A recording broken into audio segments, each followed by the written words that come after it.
Okay, hi there boys and girls, and welcome back to the channel. Right, here we are for TipTop EU Open Scrims. We'll be covering Lobby B this evening. Looks like we have a full complement of 80 players in the room. Our first map is Erringle. And I'd like to introduce my co-host for the evening, DH Jammy. How are you doing, Jammy? I'm very good, thank you. Cool. Looking forward to a good evening of action. Excellent. Well, let's get right into it. Okay, here's our flight line. So, yeah, looks like we're starting off south of Millbase, Jammy, and heading up to Saverny. Yep, so we've got a fairly standard flight line, roughly south to roughly north. Millie base in play, Pachinki School, Rozok, Yasnaya, shooting range. You can get across just about to the Georgia Pole crates. We'll probably have 2 or 3. If the A lobby is anything to go by, we'll probably have 2, maybe 3 teams up on military base. Yep, so going to be interesting to see how and where people drop.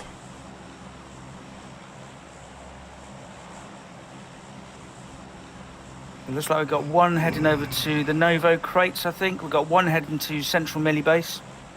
I think one team heading over to Milta. So, yep, so Novo Crates will be, that's a team from our host from the evening, CM1, that's a TipTop team. Yep, so we've seen their other teams in the A lobbies. Okay, looks like we're getting very busy around the central area here. People jumping west and east. And squad number 5, by the look of it, last to leave the plane. Yeah, so it's a fairly even spread at the moment. We've got 2 on Millie Island. We've got 1 at Novo Crates, 1 central on the actual base itself. We've got 2 squads around between sort of Farm and Milta. 1 heading to Prison, 1 heading to Mansion. And a hard southwestern zone there. Okay, we're going to quickly jump into the guys with CRB1. Looks like they might be getting into it pretty soon. And they've got the guys from Gaijin, not too far away, squad number 14. Once we get past the usual fun and games of graphic render first thing. So no shots yet, but they're just doing a bit of looting up. Team 14 here, so we've got 2 of them in Watertown, 2 of them at compound just outside over the road. All of CRB are in between. This should be good. If a crossbow and at this level of scrim, that should be interesting. Be great if we got a kill there, wouldn't it? At the moment, I've got a bit of an audio glitch, so I've still got wind rush from people jumping out of the plane in my ears. So hopefully that'll disappear soon. Hopefully, yeah. Now, Team 14, provided they don't get into some serious early engagements, they can hold off. Then their other team, they should be able to get some good loot, and the 2 other players from the other compound can come in behind Team 19 here. Come on, get rid of that plane sound. Very annoying. And obviously that is the very first glitch we've had this evening. Nothing else has happened. Oh yeah, absolutely. Okay, looks like we've got rid of that. Thankfully, that was driving me crazy. Okay, so we've got guys from 14 and 19, and we've got some shots being exchanged now. Yeah, so it looks like team from 19 have spotted team 14. They're getting some shots in. Wow. No damage yet, but they're letting them know they're there. One of our members from 19 just hopping off the roof there. It looks like coming in the vehicle, just coming in to support, taking a wide angle round as well. And they're certainly aware of it, I think. Yep, going to crash the 2-stack there. There's only 1 player actually defending that building at the moment.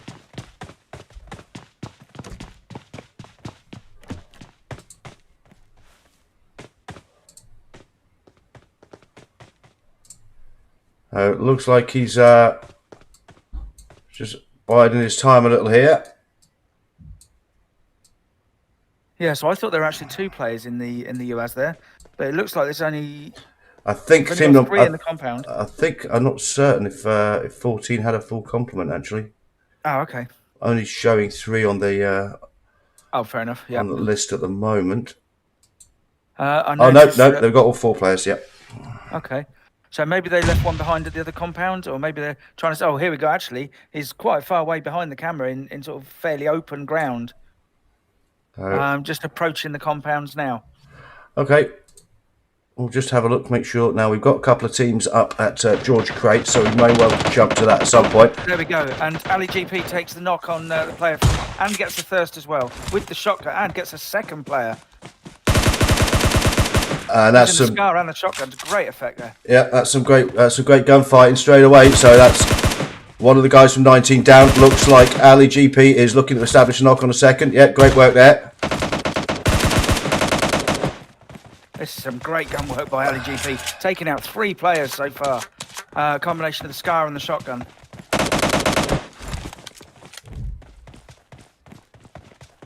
Oh, we'll just quickly jump with our last remaining member of CRB.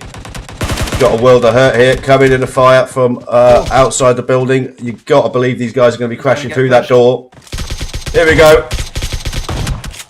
And superb aggressive play at the beginning there. Simply waited for all 4 members of their squad to show up, pushed instantly and cleared that out in about 30 seconds. Absolutely ruthless stuff. Yep, absolutely. Good team play in the end, but the personal...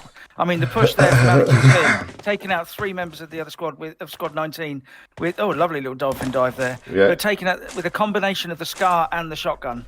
That was some brilliant gunplay. Absolutely great stuff there. Okay, let's have a quick look at that situation up at Novo Crates. George Crates. Potentially got a few teams around here, although it looks like 6 are rotating out of this one. Let's join our friends from squad number 11. That's Art of War. And looks like 6 are just getting some away from this fight. Yeah, getting some rounds into the guys from 6 rotating out. Good choice. I mean, at this stage, you're not going to win the scrim at this stage, but as long as you've got some loot, it's not a case of running away. It's a tactical retreat. There's no point in fighting a battle you can't win, or you're in a bad position. He really wanted out of there. You see the speed he went up that mountain. Yeah, but they've stayed at the top of the mountain by the looks of it. Yeah, that might be the building. I wonder if they've got some scopes and they're just going to keep an eye on Team 11 here. Because they're all just outside zone as well here. So they are going to have to move out into the open at some point. I see Team 9 are crashing Watertown, trying to get into it with Team 11 there. Team 14. In fact, no, they're rotating out, are they? Well, potentially thinking about it, but looks like we're heading back to the rest of his team here. Getting wise to the fact that they're not alone. Yeah. Nice little collection of scopes there. DP with the 4 times. Great combination. Such a good weapon at mid-range. Okay, let's check out the situation down in the south. We've got 22, 24. Although it looks like 24 moving away from that one, actually. Yeah, there is another team with them, actually. There's a team 12 as well. They're right at the northern edge of the western mini-base bridge. So here we are with squad number 22. That's Black Pain. And they're getting into it with the guys from RTF. Come on. So right up on the lighthouse at the edge of the bridge there. And Team 17 coming over the bridge as well, by the looks of it. Or actually under the bridge.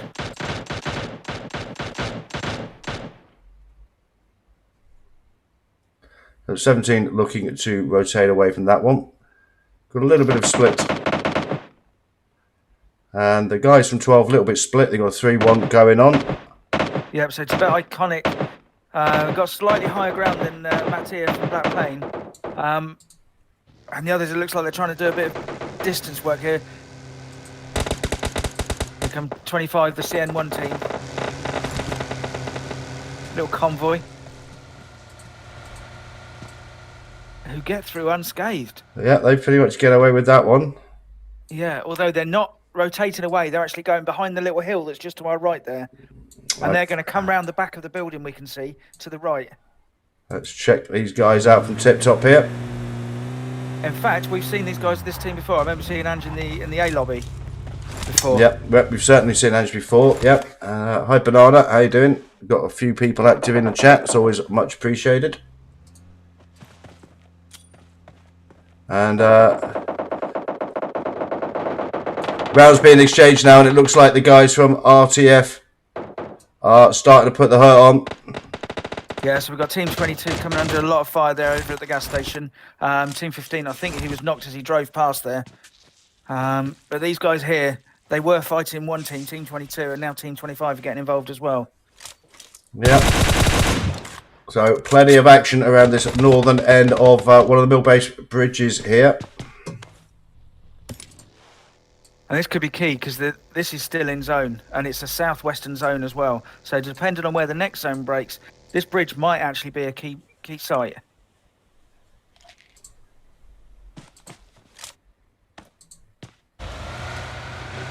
Let's have a look at what Ange is potentially just having a quick look around, getting the general feel for the ground.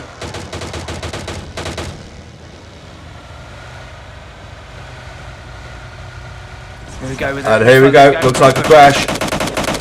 Here we go. And that's one of the guys from RTF knocked. Second guy from RTF knocked. Couple of thirsts going on there. Lucci doing the business. 3 kills established. That's 4. There's the squad wipe. Fast, aggressive push. Had a quick look around. Knew there was somebody in there. Fast, aggressive push. Dealt with the whole fight in less than 15 seconds. Absolutely ruthless stuff there, Jerry. That is a hell of a push. We've seen something similar in some of the other A lobbies as well. It's just the speed and the aggression, and the fact they know there's people on either side of them in that building when they go up the stairs, and it doesn't faze them. They just get in there and take them out. Yeah, pretty aggressive stuff there. Imagine so they now hold this end of the bridge now. Imagine the guys from RTF are still going, what the hell happened? Because 1 minute they're fighting with Team 22, either side of the bridge there, and the next minute they're being crashed on and taken out. So we've got plenty of activity at this northern end of the bridge. We've also got a little bit of activity north of this, so we're going to quickly check that out. And okay, so this looks like the guys from squad number 14 that we were following earlier. Our first gunfight around the Watertown area. Yeah, we saw some great individual gunplay, followed up with his team helping him out in the end. Got a player rotating round to the right there. I think he may have spotted him. Oh, plenty of nades. Peak there. Plenty of nades going out, but damage starting to come in now. Yeah, so a few knocks established onto Team 14, who are a little bit spread out because they've got the other player. It was good for some wide information. So that is Matt now knocked. And I think, did that nade just take him out? Looking to get some smoke out for his teammate.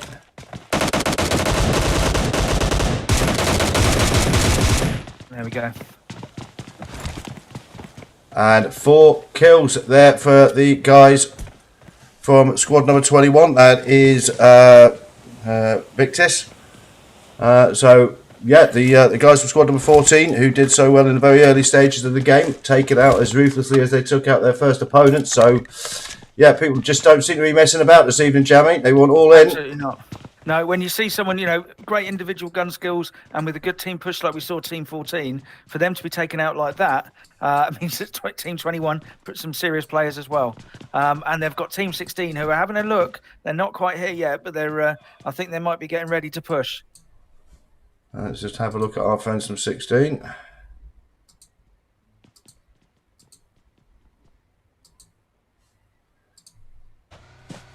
So 16 is off Sigma.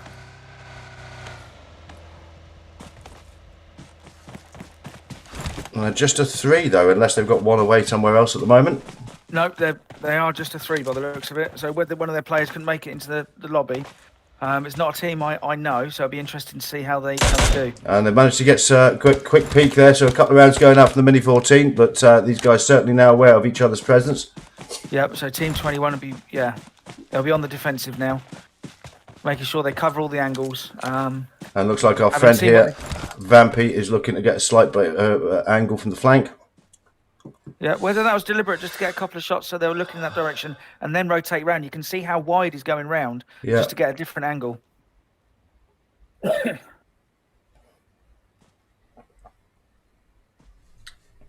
We'll just have a quick look at our situation on the map. So we're still concentrating around the southwestern area of the map. A couple of teams trying to contest the very centre zone there. There's a couple of compounds. It's still very, very congested at the northern end of Millbase Bridge. These guys staring at each other as well. Yeah, and we've got a team coming in from the right-hand side of the bridge there. We've still got UPS Atom is hanging around on the bridge. He was there. He was the one that went across in the buggy on his own. I think he might have found a way to rotate out of that now, actually. Yep. Right, okay, let's go and check out this action north of Millbase. Yeah, here we are. So these guys still pretty content to stare at each other for the time being. Yeah, so they've obviously just got plenty of information. They know where the other squad is. They've got a couple of vehicles. So, what are we looking at? Are we looking at a crash or are we looking at a rotation? I think actually they might leave this alone and head further towards centre zone by the looks of it. I think they're going to head further west. Yep, looks like a rotation out. So there's our next. So there's our next circle. In that central compound. Team 23 about to crash in. That could be some very, very important real estate. That compound in the very centre.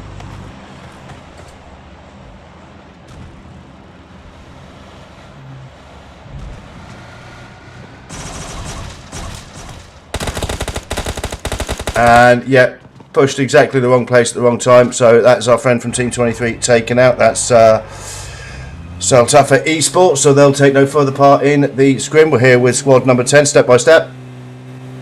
And usually they've got 2 in a vehicle. You normally see a whole collection of vehicles travelling. Looks like the other 2 have managed to hit the outskirts of team number 18. That's the guys from Fake. So certainly coming under some fire here. Yeah, and they've also got Team 24 just not far away from them. Volta just managed to avoid the worst of the gunfire there, and they've just had a crate land right on them. And that's Mark 14. Who doesn't love that? Yeah, that's just made your day. It really has just made my day. I do like a Mark 14. I'm not going to lie. And looks like we've got a player from squad number 11 who's potentially getting behind here, maybe just rotating through. So looks like we've got a knock on one of Team 18. I think, trying to see if they're in a vehicle. No, they're not, sorry. So maybe they're not going to go for the crash. They're just going to just keep an eye on this team here, just see what they're up to. And if they get a peek, take the shot. It wouldn't surprise me if they started trying to take out some of their vehicles, though. Yeah, absolutely.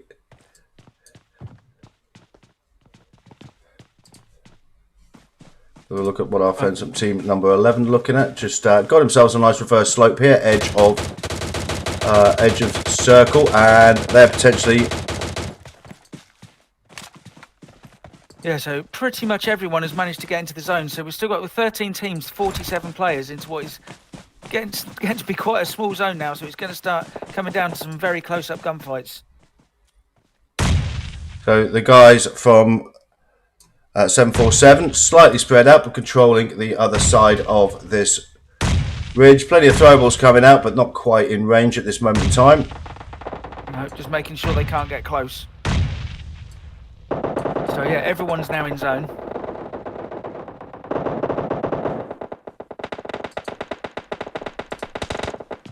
And here's that fight around the crate that we were looking at earlier. It looks like the guys from squad number 10 have had a couple of knock, at least one taken out, one knock. Yeah, so Team 18, they've only just started pushing. Before that, it looked like they were doing some medium range. And here we go. Man, just get a few rounds in there. Should come out, try and finish this one off. And the guys from 10 and 18 going at it, and it's very, very, very, very tight at this point. Managing to get the thirst, so he's got 2 players down. He's still rocking it with a DP28 though, and takes the third guy out. Gets the thirst on before he himself gets knocked. He's down to very little health now, and he has now been knocked and taken out. Marvy, the last person standing. What a gunfight! They're really going at it, and the guys from 18 take it. And that was expensive. Fantastic gunfight from the guys from Fake here, but yep, they certainly were made to pay for that one. Yep, and then we can see Team 9 here just having a look over on Team 24. But that was some great gunplay by all of them actually. Only one came out alive, so yes, they've got the compound there, but that was very expensive. And looks like our friends from 24 Classified are looking to rotate, improve their position, get into the circle. We're in phase 4 of the game. 37 players left alive and 11 teams still fighting it out. Very risky across those ground. They've got to do it fast. And they do make it. They make it into zone. Okay, so let's have a quick look at our general situation on the ground. And 24 have found themselves inside zone here, but they're certainly going to get some fire from all over the place. They've got 2 members knocked. They're right into it with squad number 20. That's Cherrick. Yep, so getting the thirst on there, very risky with the fuel can there. Nice low toss of the nade. I'd get away from that fuel can, I really would. Yeah, but that's making me very nervous. Reviving his teammate next to the fuel can. I mean, the slightest touch on that, and yeah. But gets the revive on. Manages to get one, and all 4 members of squad number 24, the guys who classified are now up. So potentially, let's have a look at how our friends from team number 20 are doing, and they're down to 2 players. Yep, so the revive coming in. I'm wondering if team 24 are going to push here very quickly. They'll know roughly where they are, and they'll know that they're down to just the 2 players. Yep, I don't think they're going to let it go. No. Another fuel can hanging around just to make the commentators nervous. Some third-party work now coming in from squad number 9. That's the guys from BS. Yep, from up on the hill. So they've been tracking Team 24 as they drove across the field, and now they're looking to try and steal Team 24's kills. Squad number 8 also now engaging with squad number 24. So a lot of people all contesting this small area. Yeah, Team 9 did have the high ground, but they're well out of zone here. They're going to have to push across a bit of open ground. Whether they try and push through these guys or they're going to rotate around, it looks like they're going to rotate around to the west of the new zone.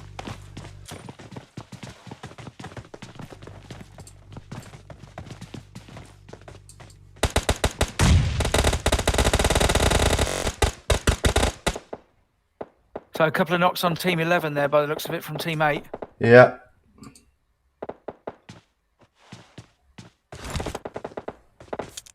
Again, they're fighting outside the zone. They're going to have to start thinking about rotating Team C, but they're under a lot of pressure. And I think that is 11 bleeding out. No, that's them taken out. So we're down to 23 players left alive. 7 teams. We're so in. This is risky, but they've got to make the move. We're in phase 5 of the game. These guys coming under fire as they attempt to rotate, but they are edge of zone. They've got no real choice. Some great death ray style shooting there off the back of the buggy. And this is going to bring them as wide as possible, but they're coming up straight up to Team 18.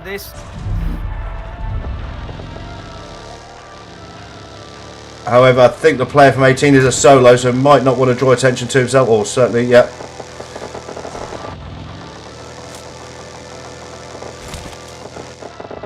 Getting very nervous for this smoking buggy here. And yeah, that's 1 knock already established. But immediately jumps out and starts getting thirst on. However, he then in turn gets knocked and taken out. We're here with the guys from squad number 5 MG. There's only 1 of these guys up and running. Fighting out in the blue phase 5 of the game with our friends from squad number 17. So I think he's going to hold. You can see this health going down in chunks there at the late stage. And let's have a look. So who's 17? That's Nexus coming in from the blue. Yep, so they've just come out of a foot. Blimey. Richie there manages to put himself out and heal up. Team 17 coming in out the blue, so they're going to be pushed. They can't afford to stay out there long and take shots as well. So Team 24, Team 21 up in the northern side. Getting very close into it. I can hear a nades coming.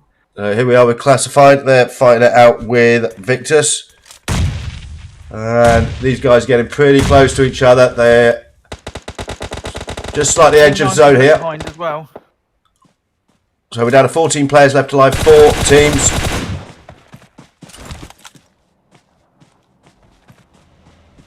So everyone fighting over the edge of the zone at the moment. And that's Profess now taken out.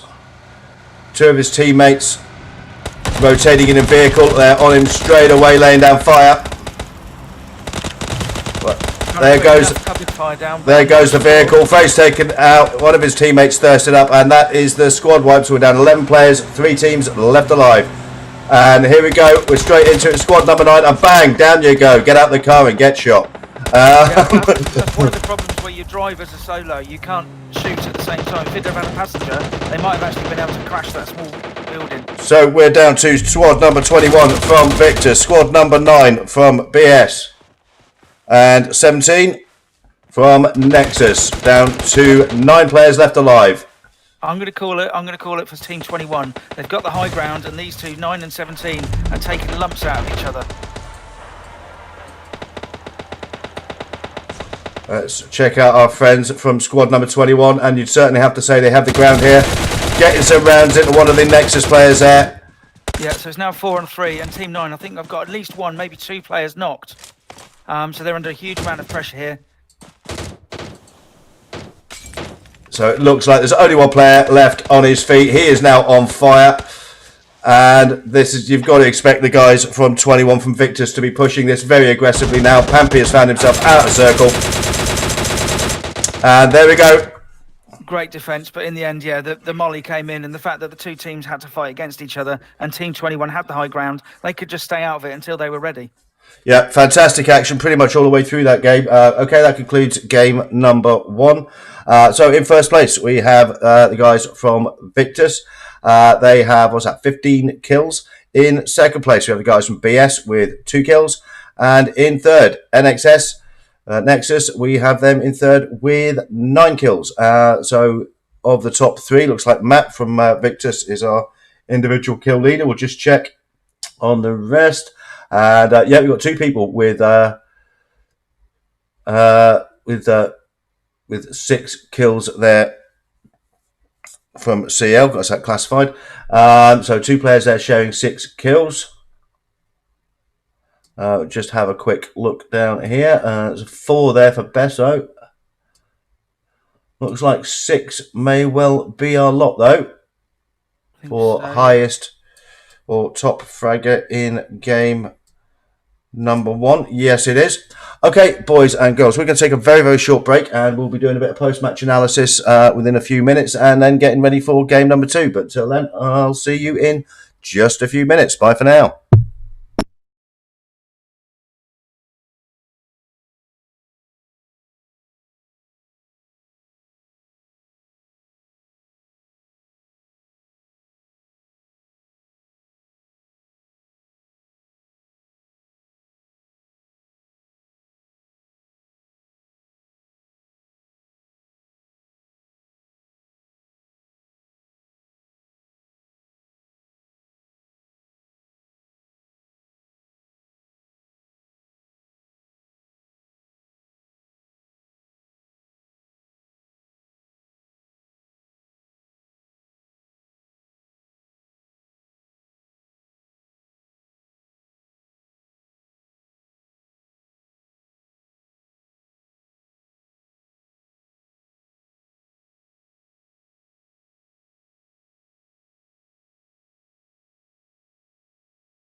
Okay, there, boys and girls, welcome back to the stream.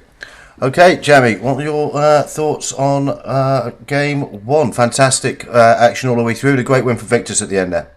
It was a great finish for them. I was just watching the end of the stream there, and what you saw is when Team 24 tried to crash them, Team 21, Victus, who won in the end.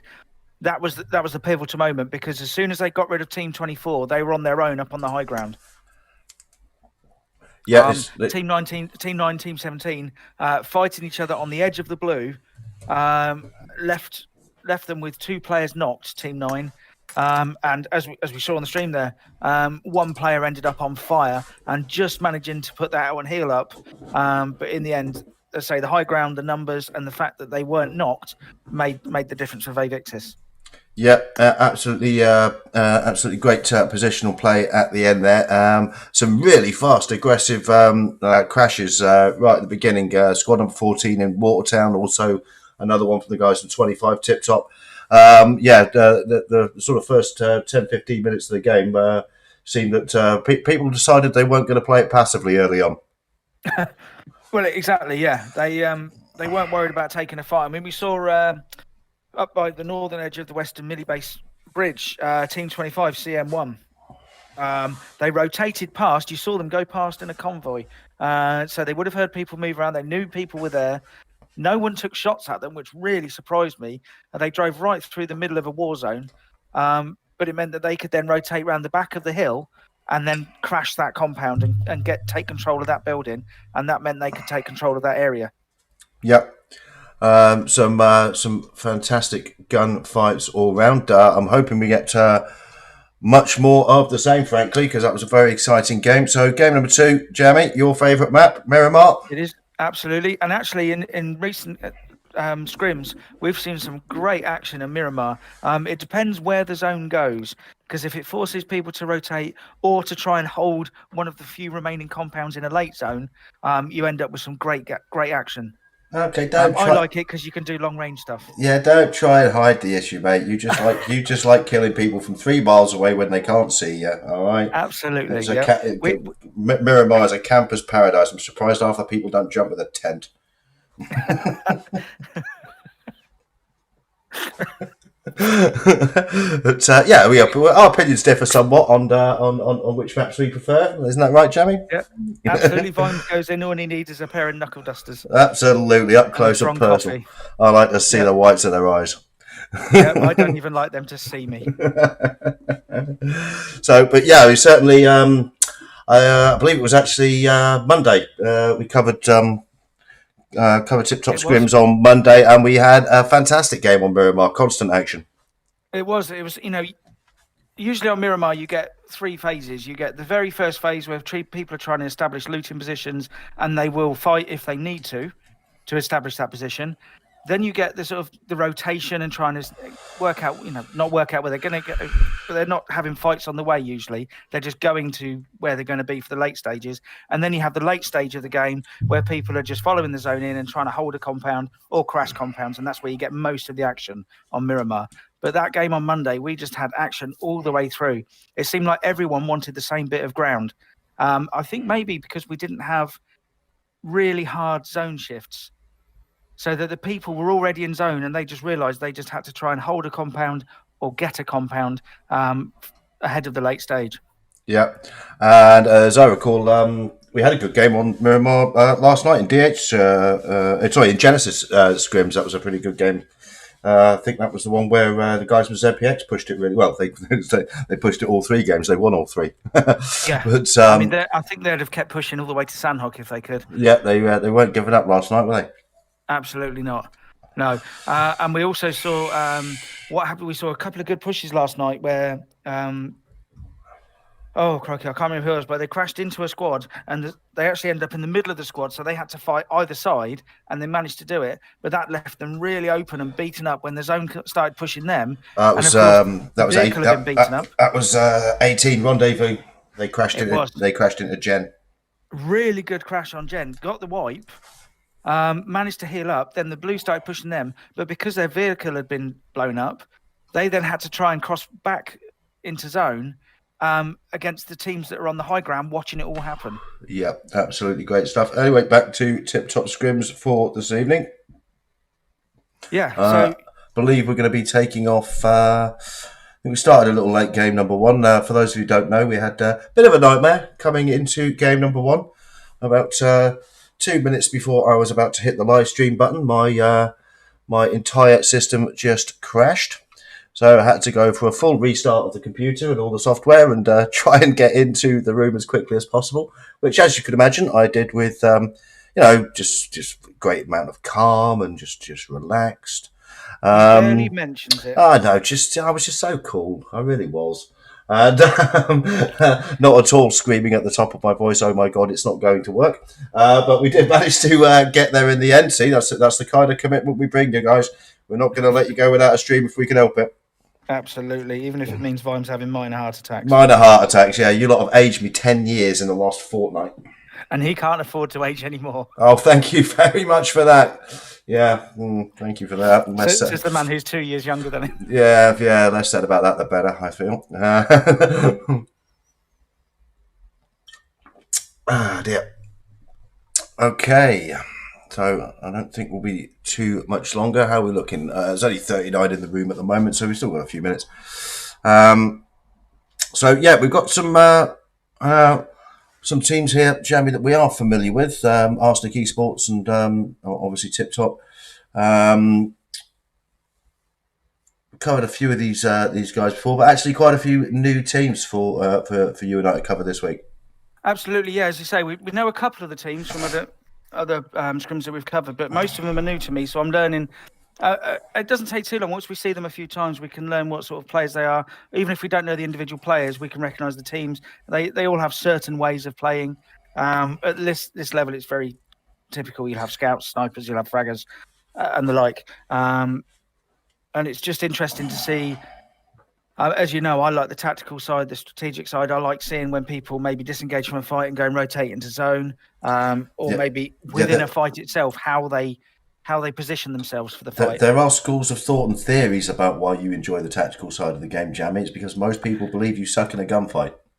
As most people would be right. That's why I have to play TDMs to try and improve it. It hasn't worked so far, but get me at 200 yards and you're all right. Oh, well, won't be. Absolutely, mate. Absolutely. Okay, I think we're about 4 or 5 minutes off our next game. So, yeah, we're just going to take a very short break, boys and girls, and we'll be back hopefully pretty soon. And we'll be commencing game number 2 on Miramar. So, back in just a moment.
Okay, boys and girls, welcome back to the stream. So we're just about to jump into game number 2. Nice to see we've got some friends and familiar faces in the stream chat there. Got Willow from ZPX Gaming, covered a few of their games last night. Absolutely fantastic. A couple of my tank guys as well, Lewis and Sponge. How you doing, guys? Always with the tanks. Always with the tanks. I'd be really good at PUBG if I was allowed to drive a tank.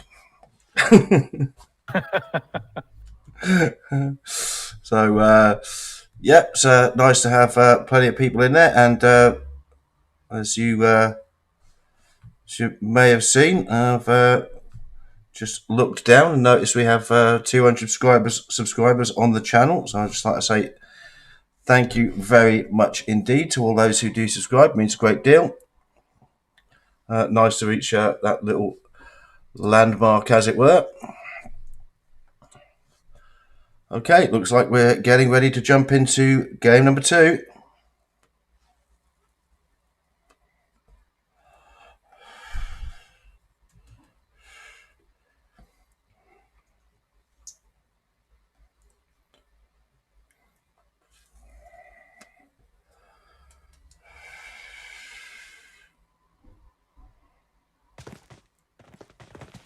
And breathe. And the clock is going down, Jamie. Hey, there's nothing to worry about. Cool as a cucumber over here. Pulse rate didn't get above 50. Nope. Okay, looks like, again, 82 players in the lobby, so nice and full. Nice post from Willow there. He's off killing in Riot. He's in the Riot Scrim tonight. Squads tonight, yep. So no doubt those guys will be lighting up the kill feed again. Good luck to you all. Right, Jamie, here we go. Game number 2. Interesting to see the flight line here. Such a big map. And look at that. Straight down the eastern side, north to south. So be interesting to see if we see anybody potentially try to long drop over towards the 2 small islands there. That's becoming popular recently. Possibly, yeah. I think what a lot of teams will be doing is trying to grab a vehicle and rotating somewhere to the west. At this level, these guys, they will have their preferred drop locations. And with a flight line like this, if they can't reach their preferred, they usually have a secondary, but they might actually try and find a vehicle to get where they'd like to be. So it looks like we've got a couple of early exits. Squad number 8 heading up to Campo Militar. That's guys from DL. Yeah, not a lot of early jumpers, actually. I thought we'd have had a few going across the northern road. Looks like a lot of people heading towards San Martin and that sort of area. Yeah, and keep a quick eye on the map. You never know. We might get a few people going for Hacienda. Yeah, so it looks like Team 9, they're either going across to Impala or they might be trying to reach the islands, like you said. So it looks like Team 21, I think it is, are going across to Hacienda. Team 9 got the eastern side to themselves at the moment.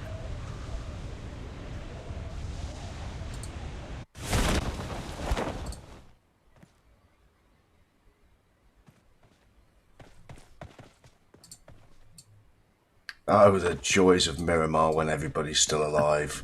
Yeah.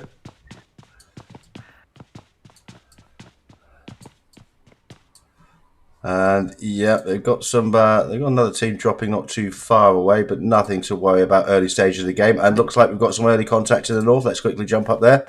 Here we are with the guys from Fake Squad number 18. They're getting into it with guys from Europa Esports. Yep. So we've got Mate who's been knocked. So has Zulicus as well.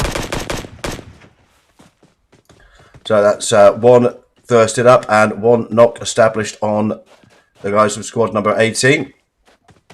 Our friends from Europa Esports looking to close this one out quickly. And straight on the ledge there. So certainly had a peek there, hashtag. Yeah, so under a lot of pressure, these guys. Free fire in the corner. Jump shot round the corner. Manages to take him out with the Uzi. In turn knocked, however.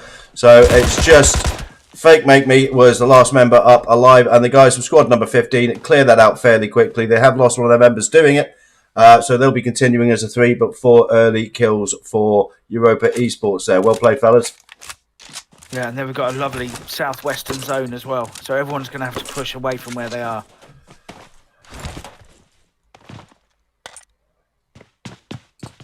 Let's have a quick look. Looks like we might have a couple of teams. Yeah, we were here with TipTop and Soltafa Esports. They're in the Picardo area. Yeah, you don't land Picardo if you're a bit of a shrinking violet in these scrims. Only 2 teams, but they will attack and defend aggressively. Yeah, we are. Oh.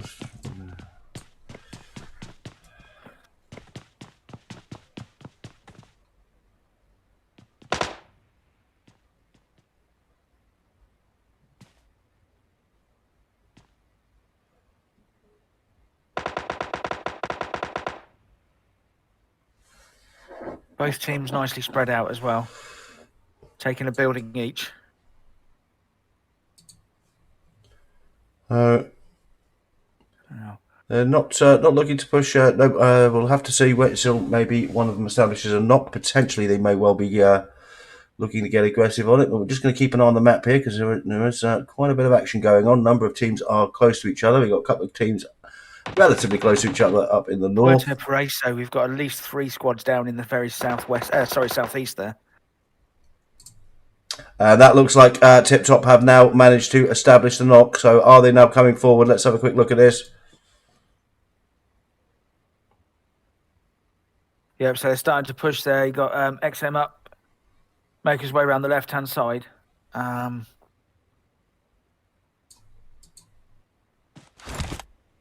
So potentially looking to see if he can get to his teammate, but certainly aware that he may well be getting some company.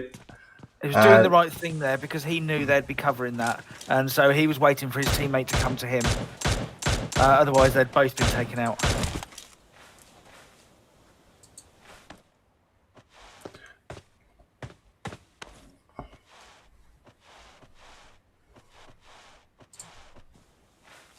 So Molly's going in on Mazrua here. They're aware that he's around here somewhere, but not looking to try and flush him out too aggressively at this point. No, because they know there's another player from Team 23 who's actually got some height. And Mazrua pops out and puts a beautiful knock on one of the guys from TipTop there. Gets the thirst as well. The same clip.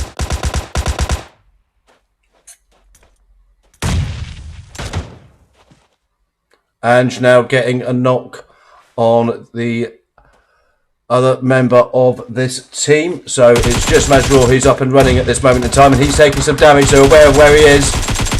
However, he does take down one of the TipTop players, so it's a 2-on-1, and they want to get this cleared up before he gets the thirst on.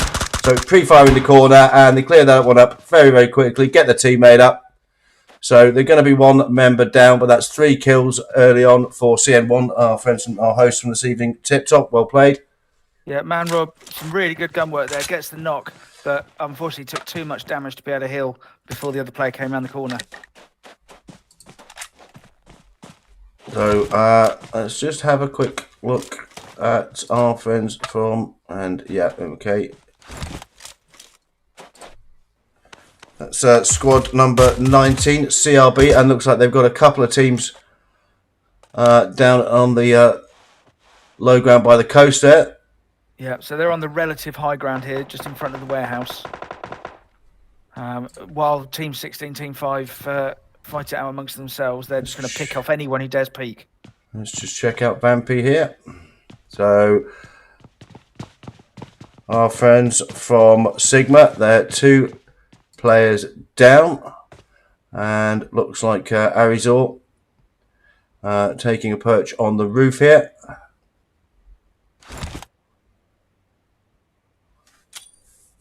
He's also protected from Team 19 on the hill there, this side of the roof. Yeah. 19 look like they're starting to move towards this now. Out goes the nade, doesn't make any damage with that one.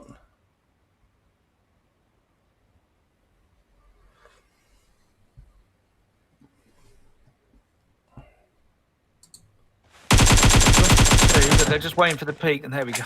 Yep.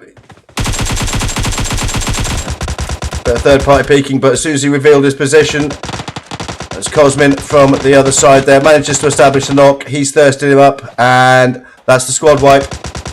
Yeah, and now we've got Team 19 coming in, just trying to fight with... yeah, perfectly timed push there from 19, waiting for these guys to get in a gunfight and then maximise their opportunity to go in when they've got knocks. And Claude, the only one on his feet here, and bang, as quickly as they took out the previous team, they are in turn taken out. Great timing there from the guys from CRB. Yeah, that is very good timing. They waited until they could see that these guys were getting into it. They were knocking lumps out of each other so they could come in, and they knew that the teams would be, whichever one had come out of it, it didn't matter because they would be weakened. Yeah, some great work there. So, okay, there is our zone. Southern Ireland still in play at this moment in time, although I don't think anybody actually dropped there. If they did, they rotated out. So, quite a few people, either by chance or by design, are starting to make their way into the more central parts of the zone. We've got a lot of people rotating in from the northeast, Jamie. Yep. A couple of teams that were up by Campo Militar there. There were two that were up there. I think Team 8 might be the only ones that survived that encounter. They're rotating in from the northeast. It'd be interesting to see if anyone tries to rotate a quick rotation all the way to the western side and takes a chance that no one else is there. If they can get through, they'll have the pick of the compounds in that western side of the zone. Okay, here we are with the guys from BS and 24 from Classified. They're closing in on each other. I do love these little fights you get on the ridge lines here. And a great knock established on Richie there. Great work with the Thompson. Goes to the drop shot round, and I think he's going to drop his second one. Yes, he does. Brilliant work from Yako there. So that is the squad wipe. 4 kills for the guys from Classified. So they're not messing about either. Some nice early action, and we're just waiting for our next zone to pop. And there we go. So the Southern Ireland now taken out. And no major towns or anything in the middle of that in that zone, Jamie. So we might well be fighting for mountaintops again. Yeah, and we've had that a couple of times. We may get something, but usually it's like you say, it's either open ground in the dips in the plains between the mountains, or it's up and down the mountainsides. And we saw it yesterday. It was in the bowl, wasn't it? Around a couple of roads with some very small buildings, and anyone who had to come down the mountainsides just got picked off. And looks like Angier doing a bit of scouting of the nearby compounds for the rest of his team.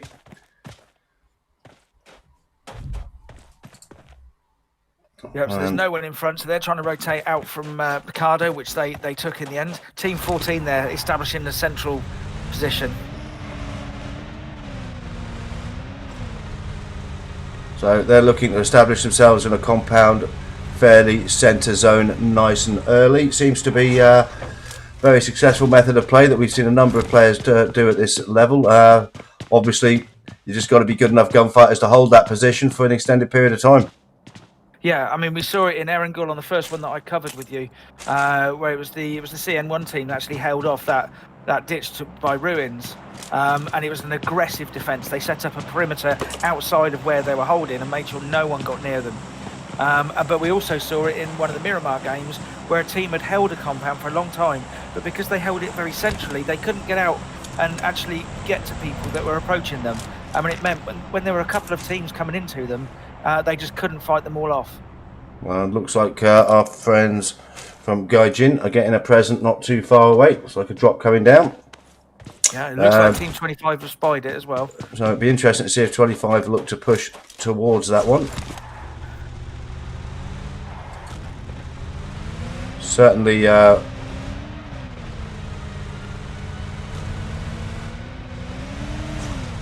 Now, I see Team 19 are rotating away from Puerto Pareso, and they're going to come upon, I think it was Team 6, who are just on the edge of zone. Go on. There you go. Protecting the vehicle well. So, yeah, it doesn't look like they're potentially going to be looking to push that drop, so... So Team 15, as they rotated into the west of the zone, and they've got the whole side of that zone to themselves. It's your night tonight, isn't it? Mark 14. Mark 14, although you don't want the suppressor on a Mark 14. Well, you don't, because you like doing it from about 3 yards away, but throw an 8 times on there and I'll be happy. Tend to stick a 6 on there, reduce it down to 3, and then I can use it as an AR or a DMR. So I like the versatility of the weapon I do on that one. Yep. Okay, let's check out our friends. Because it landed so close to them, I thought it might have actually been a flare crate, but it's not. It's just a standard drop. So Team 14, although it's close to them, they haven't gone for it.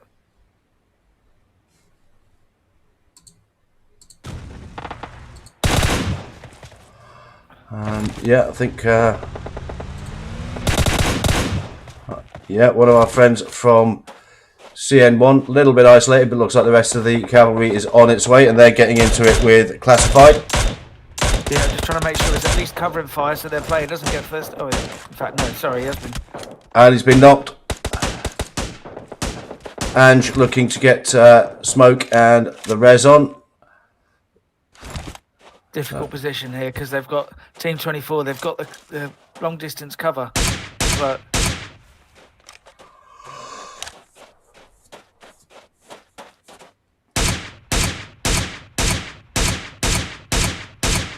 and putting some rounds in the vehicle, yep.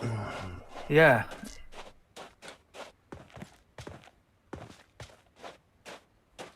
Now we see if our Team 24 are going to try and get to Yakko, or is that just too risky? And that's one vehicle blown. So that's Blitz taken out with Yep. the blown vehicle. So now it's just one player they've got to look out for.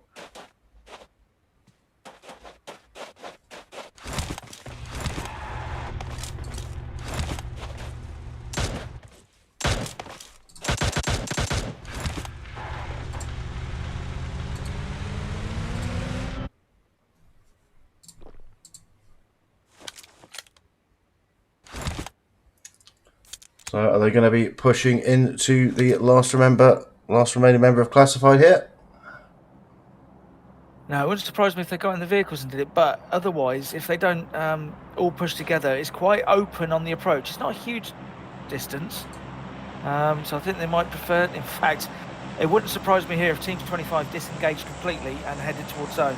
Yeah, that's quite an aggressive zone shift, so it looks like we're going to be certainly in and around the Monte Nuevo area, coming into the final stage of the game, and a lot of players got to rotate from the south here, Jamie. Yeah, absolutely. And Team 25 there, we see they're getting into it with someone else who's trying to rotate themselves. So yeah, there's a lot of teams who've got to travel quite a fair distance actually to get towards zone.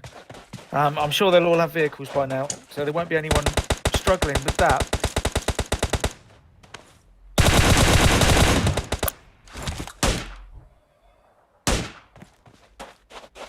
So yeah, some lovely long range work there, taking the vehicle.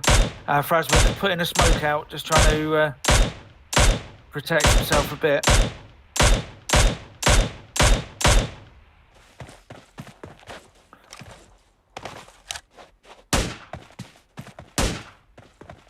Well, they know exactly where he is, and they're just going to be waiting for him to reveal himself. A few shots coming back though from Frazzle.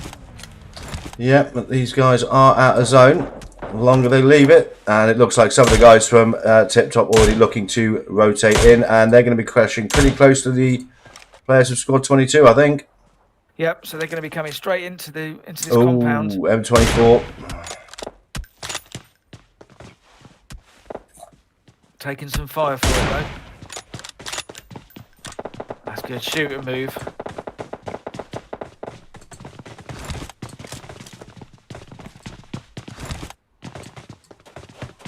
So Team 15 having a fairly easy time of it there. They got into an early fight, I think, and then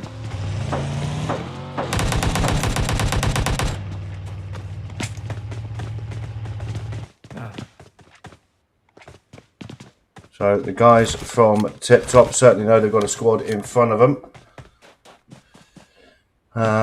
So they've either got to go round and rotate the long way, or hope that they can push into the back while these guys are potentially distracted with the other squad number 11 out of war. yeah, so these guys have got a nice little hold here on the edge of zone. They've got vehicles. They've got another team in their sights. See better there. Just a little bit of peeking. Almost peeking too far.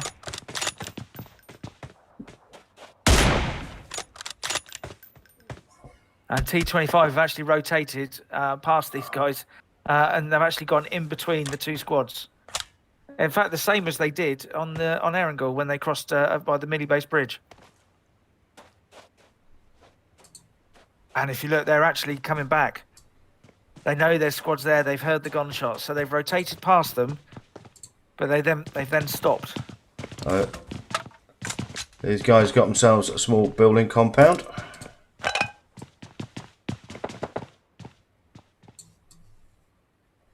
It looks like one of Team 22, I think, has established a knock on one of Team 11 there.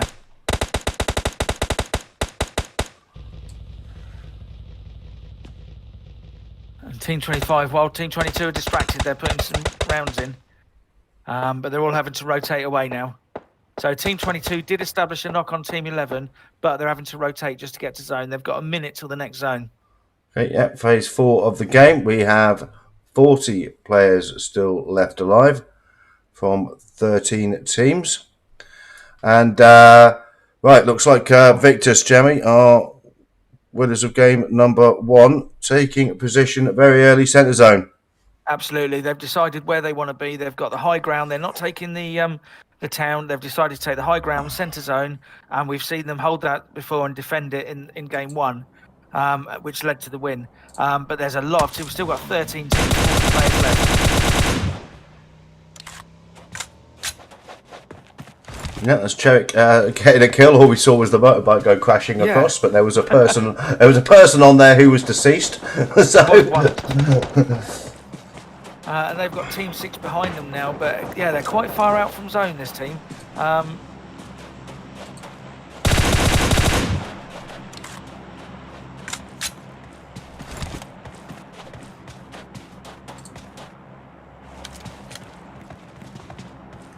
Here we are with the fellas from Gaijin. They've established themselves in a small compound just inside of Circle. Looks like potentially we're going to have some action with the guys from team number 6 rotating towards this. They're gonna crash the compound by the looks of it. And that's one knock already by Juicy. Well played. Excellent work, and I think he's seen Blaze as well. And he's seen Blaze there. Takes Blaze out as well. Blows the vehicle.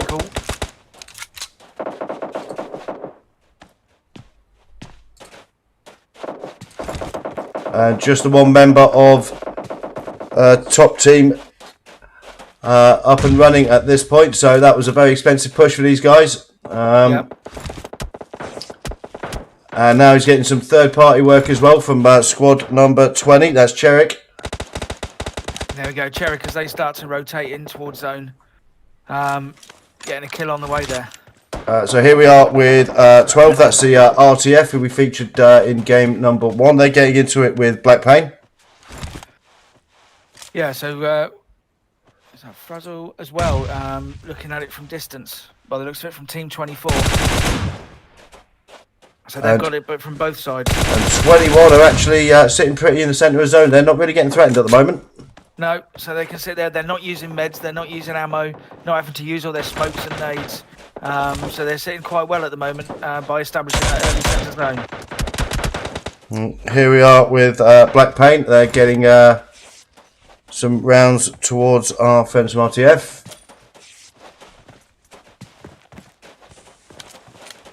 And Cherrick not too far away, although Cherrick still have a little bit of a way to go with regard to rotation. Yep, so here we go. They're pushing into the smoke, into the 2 members of Team 12. Oh, sorry, 2 members.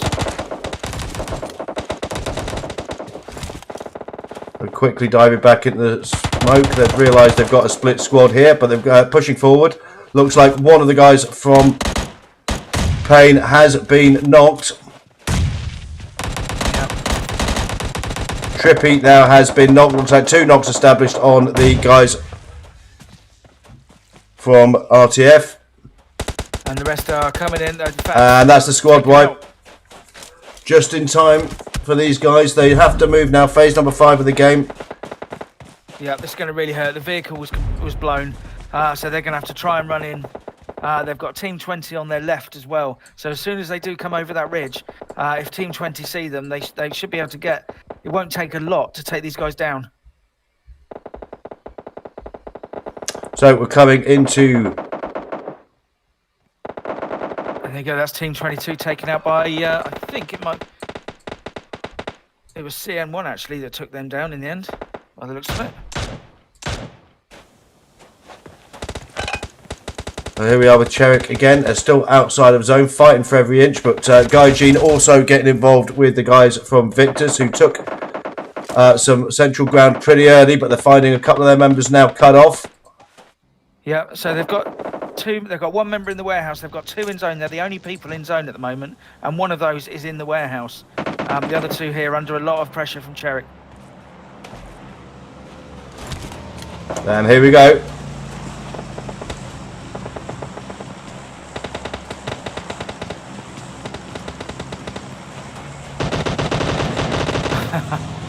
Oh, and here comes a one, and that's not what you want to see. Fast, aggressive work coming in with the Murado there. Tries to get round the corner, but takes plenty of rounds. Out comes the Mark 14, but I don't think that's going to save you. If you can get a med kit in quick enough, it's going to be touch and go. He does. And joined by his teammates now, evens it up. However, one of his teammates has now taken a knock. Quickly round to try and stop him getting a thirst, get the res on. We're down to 9 players left alive, 4 teams, and here comes another team crashing in. That's the guys from Guy Jean here. So everyone's now in zone, and these guys, the other teams are being distracted, so it meant that they can probably have time to med up, I think, by the looks of it. And we've got a crate dropping right at the edge of the warehouse as well. So there's our next circle, and Guy Jean and Cherry getting into it, and whatever, Kano, he takes it, but these guys are now slightly out of zone. Yeah, so everyone is medding up now. Everyone got hurt. But you have to say, even though they've been in a few gunfights, these fellas from Victor's, they've managed to keep all 4 of them on their feet. Yep, so they're all medded up now. They're not quite full strength, but they're probably as good as anyone else is. And they've got, like you say, the full squad. So we've got 2 guys from Cherrick still running around. We've got 1 from TipTop CN1. And you have to say, this is looking pretty good for the guys from Victor's again here. Yeah, absolutely. That early rotation, and they held it very strong as well. Mark 14 shot to the back there. And I think they've got a split going on, so there's 2 guys from Victor's are going to be coming around this corner. Already having a pleat. They've split the 2 guys flank manoeuvre. Yeah, and also their Nesta here is not in zone either. It's only 13 meters away, but it puts him under extra pressure. And he manages great work there. He managed to establish a knock on one, backed up by his partner, and that's 2 knocks established on Great work. Victor's there. So they're still in the gunfight. Yeah, and in fact, I think Nesta may have third-partied that, or not. No. And I think, you know what, that 2-on-2. Well, you'd have said the advantages were all with Victor's there, but they very quickly reduced them down to 2 players. Here we go. And that's 1 knocked. And there's the kill. So Victor's do in fact take it again, but Cherrick certainly making them work for it in the final stages of the game there, and up from CN1 also a major factor in the gunfight in the final stages of the game there. So Miramar, game number 2, our winners are Victor's. These guys have 15 kills. In second place we have Cherrick. They have 5. And in third place, CN1 from TipTop, they have 11. In our top 3, Bahima, maybe, Beamer, with 7 kills as our frag leader, up from CN1 getting 6 there. We'll just have a quick look at the rest of the leaderboard, see if we've got any advances on 7 for top fragger. MDI, they're picking up 4 by the look of it. And yeah, there's another player there with 4 kills.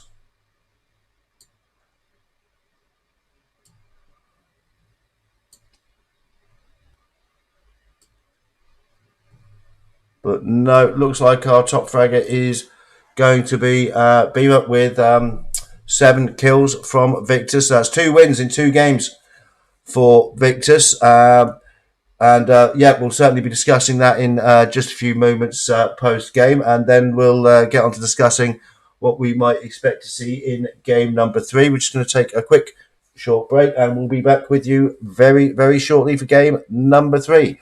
Bye for now.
Okay, boys and girls, welcome back. And okay, so Jamie, what are your thoughts on game number 2 from Miramar there? Pretty fast-paced, exciting stuff. Absolutely, and we saw, like some other Miramar games, like we mentioned at the start, action all the way through. Impressive there from Team 21, Vivectus, the eventual winners there.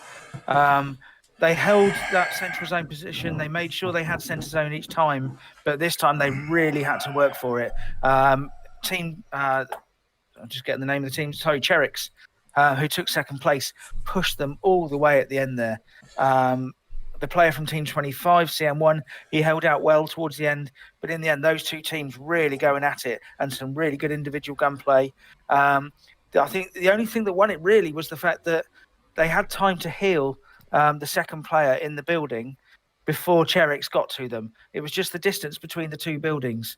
I think that's the only thing, because they were getting really pushed. Yeah, I mean, Victus went for the 2-2 split there because obviously they had the threat from CN1 in the 2 stack, and they had the 2 players from Victus in front of the warehouse area there. So I mean, basically it was squaring off to a 2-2 gunfight, and Cherix took that, and then when the other 2 members of Victus then started getting into it with up from TipTop. I actually thought Cherix coming in from the rear there, if they'd have got in there maybe a split second earlier, they'd have potentially caught them sort of trying to recover from the fight they were in and potentially take it. But by the time they got there, Victus had just managed to get some meds in and were ready for the gunfight, and then it just came down to individual gunfighting skills right at the end there, and Victus took it for their second win. But very exciting stuff all the way through. I mean, again, we saw some great gunplay early on in that game.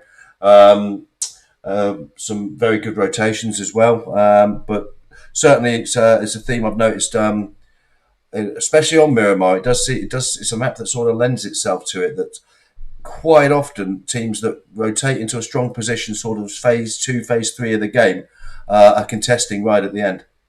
Absolutely, yeah. The main thing is, I mean, we saw a great example where there were teams, they were fighting right on the edge of the blue, and because the vehicle had been destroyed, they'd used all their meds, they'd used all their tacticals, they couldn't smoke their way in, and so even if they got through out of the blue, they were completely in the open and got picked off by other teams. Whereas the teams that had managed to establish the compound or the dip in the road, whatever it may, in the topography, whatever it may have been, they're the ones that had everything left at the end. Now, on paper, the 2 players from Victus that were killed by Checkers, they did die. Sorry, Cherix. They did die, but what they did is they made sure they held up Cherix long enough that the 2 guys that were in the building could get the heal back on. Yeah, no, I think that's what swung it in the end. Yeah, it was absolutely fantastic stuff. Really did enjoy that one. Okay, so I think we're going to be taking off for game number 3 in about 3 or 4 minutes.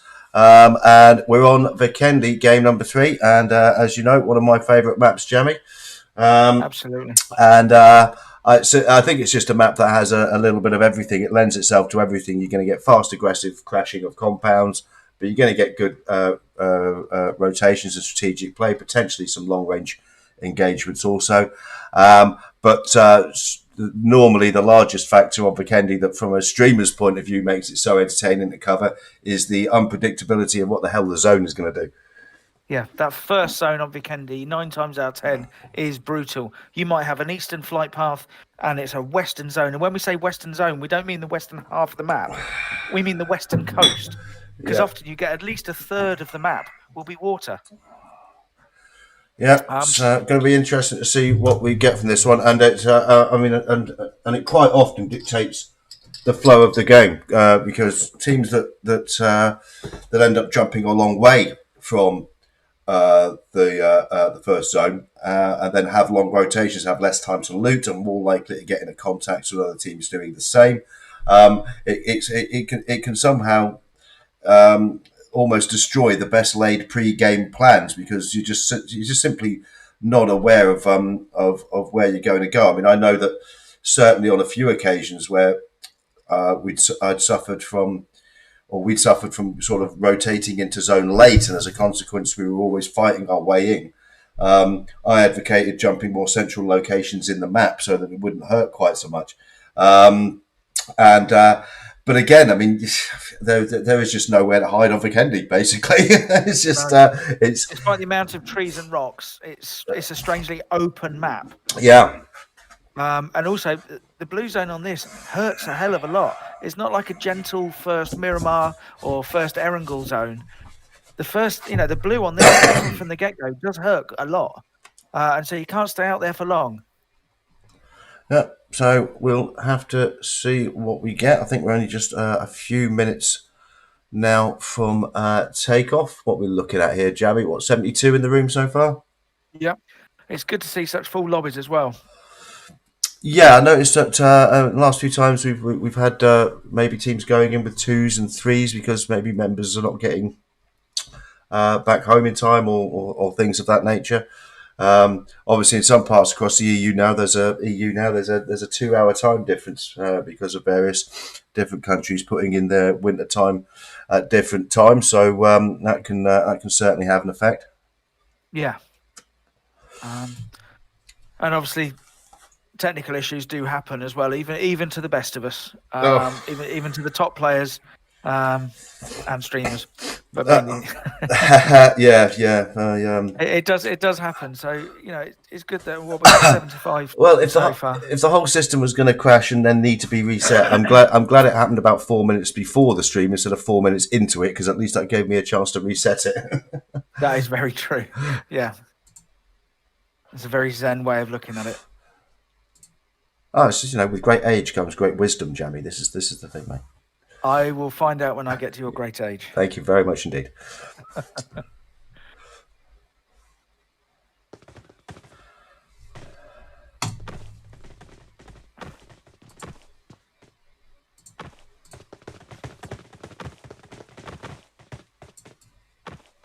The timer's moving, slightly staccato as everyone loads in, but it is moving. Yep. So looks like we should be okay for a good start to the game. So what we're looking at here, Jamie, 75 in the lobby. So it looks like we might have lost 1 or 2 players. I think there was one whole team sort of in the middle of the pack missing, I think, and then a couple of individual stragglers. Rightio.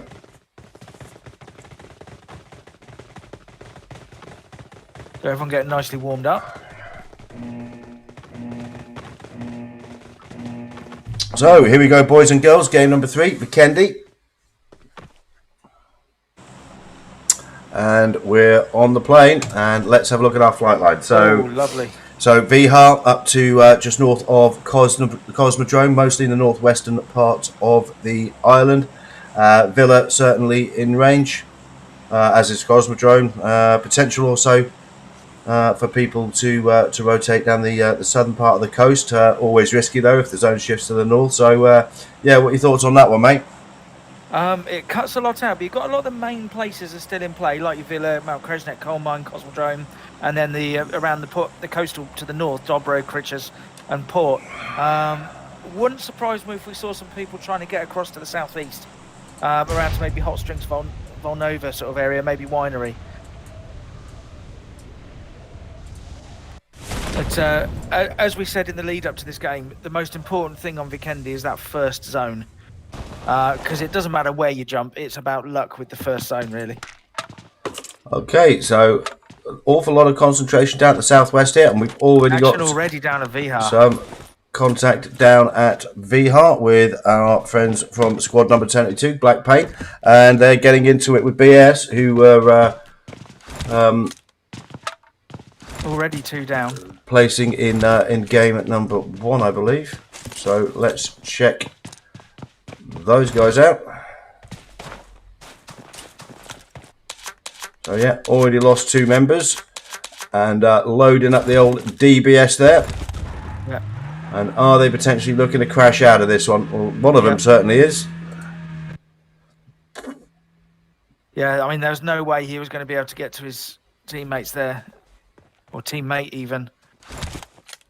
Another one with a DBS, so it could be a pretty good defensive weapon. So shoot through the door. And Watch here, out for the player behind. I imagine here comes the crash.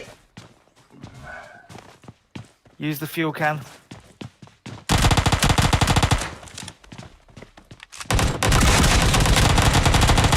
And doesn't manage to blow the fuel can.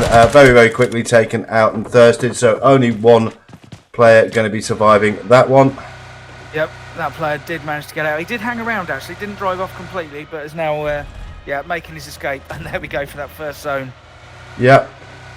So even though we had that northerly flight line, there we're down on the southwestern coast, so Hot Springs Cantra area.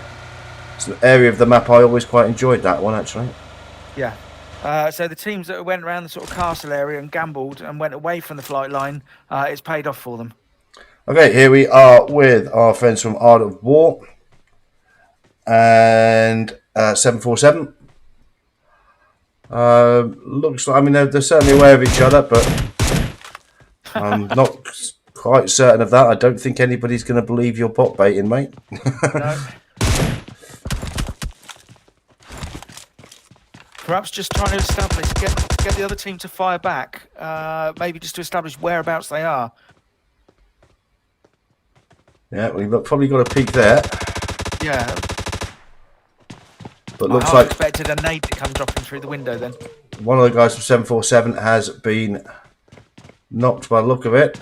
But we've only got two players close by here from squad number 11. So they're somewhat isolated, but they've got the high ground here.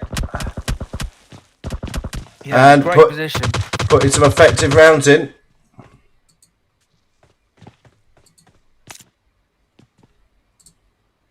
Yeah, and he's got what we used to term the God spot, overlook over everyone. Yeah, it's a great position. I mean, these Team 13, they can rotate away through the warehouses and get away out the back. We'll have to see if they take that option or if they're going to take the fight on.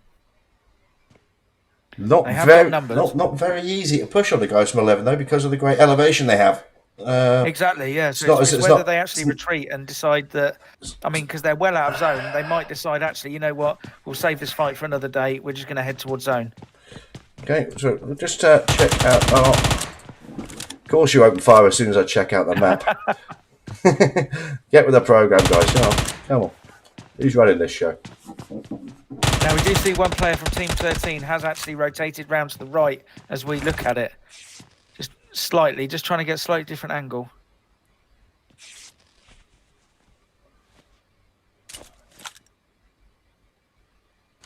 And yeah, looks like they're trying to dominate a bit of ground here. And one of the fellas from 13 going for a bit of a run.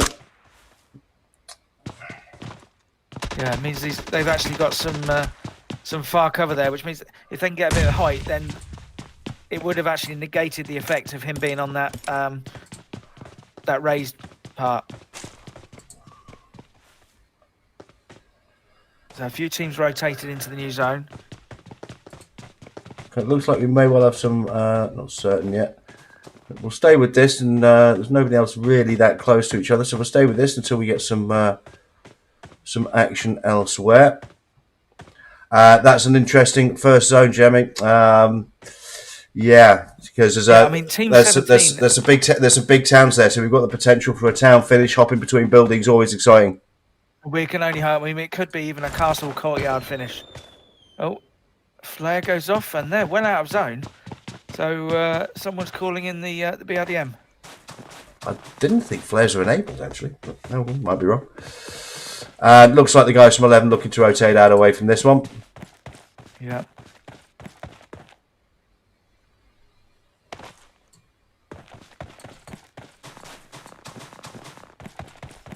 Yeah, so they've seen the zone and they realise that they need to get away from this. It's not worth the fight with just the two of them against a full squad that far out of zone. And it's interesting, but I don't think anybody actually jumped Villa, and nobody's actually gone there now. So there's all that loot hanging around. Yeah, and people will be coming past it. And is that Frazzle on his own there? Looks like there's been some action here. No one else around. Either that or he's been hitting himself with his own pan. Yeah. Team 17 there. So they dropped and then they rotated out to Cement Factory. There's no one else with them. Team 14 are coming down the Eastern Road, but they've got a chance to get some decent loot before anyone else turns up. So Villa's actually still in zone as well. And as you say, there's no one. Very surprising. It's like no one dropping boot camp on Sandhawk.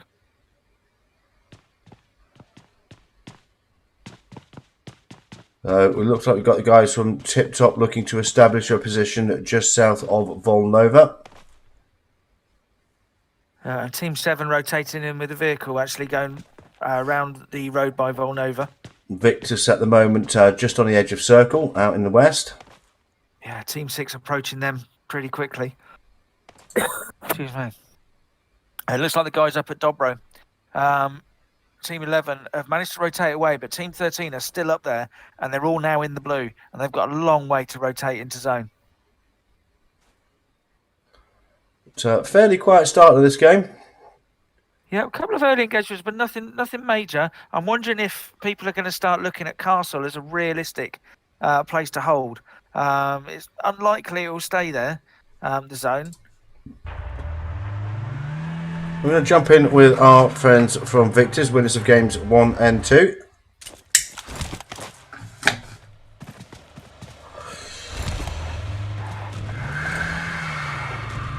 Nobody else around them though, and yeah, quite a bit of separation between the teams here, Jamie. Yeah, it looks like they're all just trying to just hey, or not. There we go. Looks like somebody's remembered it's a shooting game. Here we go.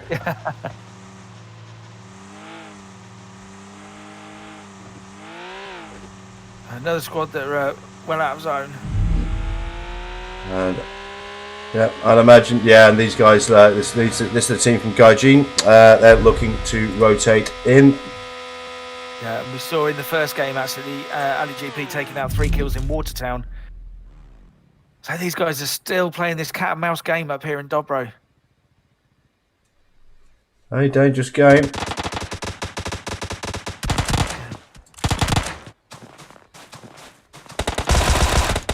That's Winsane now knocked and thirsted. So Lobby, the only member still up, takes out the first one, crashing up the stairs, but he takes out Lobby there. So that's the guys from 747 establishing the 3 kills. Took them a while to do it, and now they've got a very, very nasty long rotation.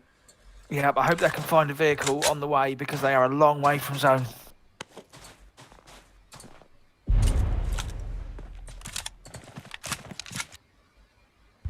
And looks like we just missed out on a little bit of a gunfight there, and 3 of the guys from RTF have been taken out. So Iconic here will be fighting the rest of the game as a solo, and yeah, he's hitting just south into the winery here, and yeah, team number 6 from top, they're already here. Yep, so there's looks like he's not looking to play an overly safe game. Looks like he's actually trying to get vision of them and maybe get some revenge.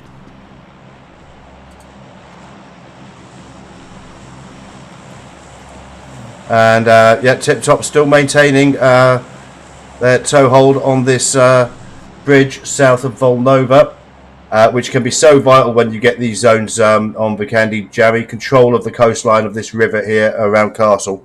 It can jump to either side, and these bridges become very, very tactical hotspots. They do, and then even when you've got the frozen sections, because obviously it can be difficult to drive a car across there. They do tend to spin, so you can run across the frozen sections. And some of the bridges are treacherous, very, very I've heard.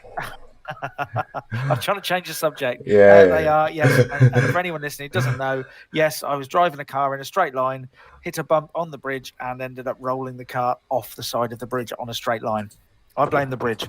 Absolutely. Badly designed bridge. Bad bridges on Vikendi. This is what we're going with.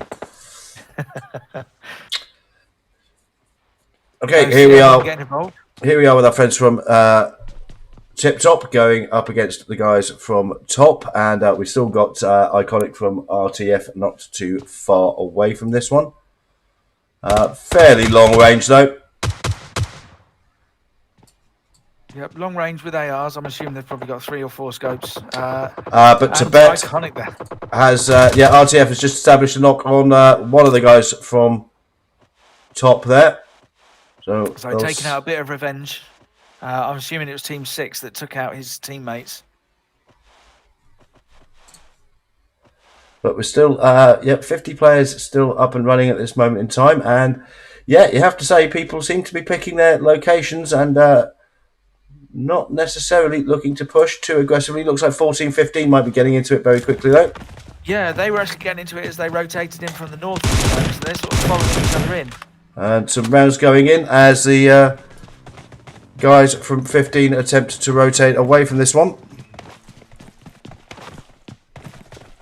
Yeah, they're not staying away. Oh, he's just disappeared off the map. Oh, they are still there. So the zone breaks again slightly west, so we've still got Castle as centre zone, roughly, or just south of Castle. So Team 21, they picked us again. They've picked their location and they are slap bang centre zone and they're on the coastline, so they can watch over probably, what's that, 100 metres or so. They'll be able to watch at least, probably about 300 metres across the water there. So it looks like our friends from Gaijin going for a fast rotation towards, they're attempting to come into the coastal area around Hot Springs. Yeah, it looks like they are heading over the bridge, or they're going very fast south.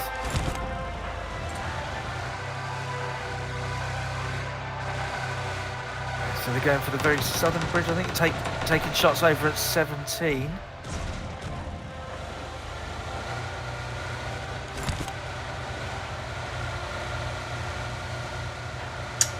They're coming over this bridge, and isn't this the bridge that? Yes, this is the bridge that TipTop have been gatekeeping. So some rounds coming in. Yeah, but they managed to rotate away from TipTop Team 25. And so they haven't managed to establish themselves a stronghold in Circle just yet. Slightly outside it.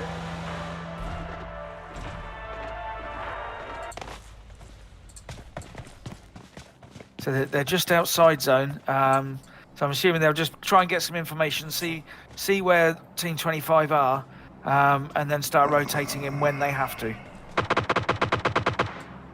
And that's some rounds going out from TipTop. The guys from 14 rejoining now just south of Circle. And they're going to know they've got a squad not too far away. And I think they're just choosing to rotate round a little bit further and find themselves in zone, which they've now done. So that was well played. They took him on board the information they could see then, and they could hear the shots. They knew there was someone there. They also knew that they weren't in zone. They had to rotate somewhere else. And here we are with squad number 8. This is DL. They're getting into it with the guys from top. Managed to establish a knock. First goes in. And they've got time for the revive as well before the rest of the team. I'm just wondering if the rest of Team 6 are going to come in here or whether they're just going to keep going somewhere else. I'm assuming they're not going to try and crash this compound at the moment.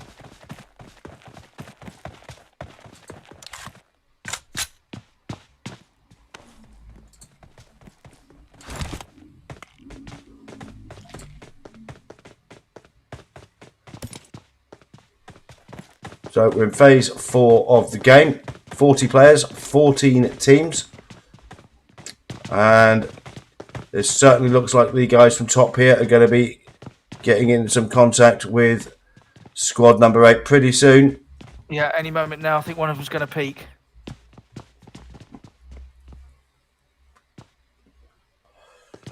Yeah, and there's a quick glimpse of the corner there.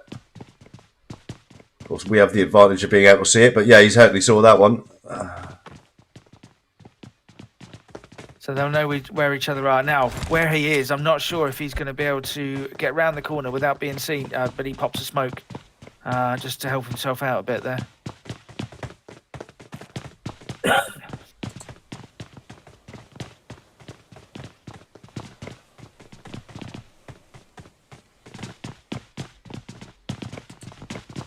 So again, the zone shrinks, and we've still got Team 21 centre zone.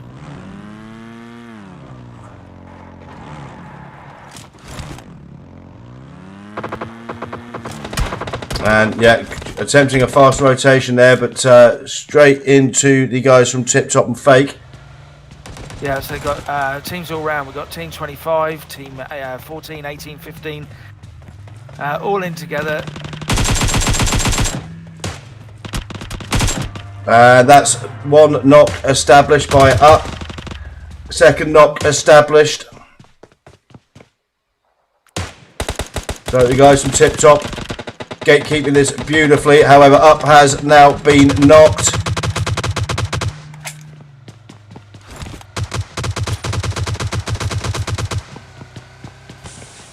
So Team 14 are actually... Looks like the guys... Yeah, and looks like Guy Jean also now well in the middle of this gunfight.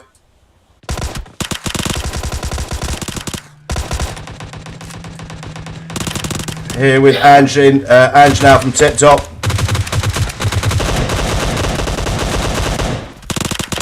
So into the fight with squad number 15 interrupted somewhat as Guy Jean push in, but they take care of Guy Jean, get their member up, and they'll be very quickly looking to either rotate in a circle or continue their fight with the guys from Europa Esports. Yeah, we so shall they see. Lost one of their players. They lost Up, but they have got 16 kills now. Team 15, it gave them time to regroup and revive and get some meds in as well. And yeah, TipTop going straight for the rotation, get into circle.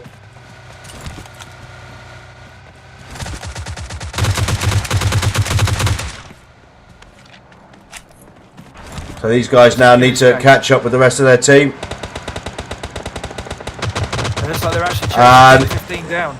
Yep. And that's a couple. That's two people who rotated early from TipTop, taking some damage. And doing his best to get to his teammate, but can't get there in time to stop him being thirsted. So Ange and his partner now running as a duo. They have made it to southern part of circle. Phase 5 of the game. 28 players left alive. 11 teams still contesting at this moment in time. And Ange looking to get in on one-on-one here. Does the business there. Knock and thirst straight away. And looking to close this one out. Going forward very aggressively now. Gets another thirst. And yeah, that's some fantastic gunplay from Ange there. Right, 4 individual kills, 19 kills. That was some great gunplay. 9 team kills now. The next circle has popped and these guys ain't in it. No, so Team 21, they're on the edge of zone. They're just rotating into zone. They didn't have far to go. Holding the centre zone for so long.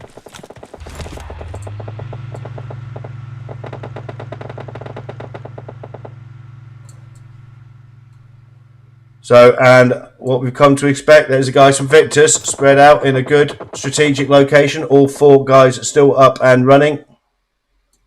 Yeah, Matt has taken some damage, but not a huge amount at the moment.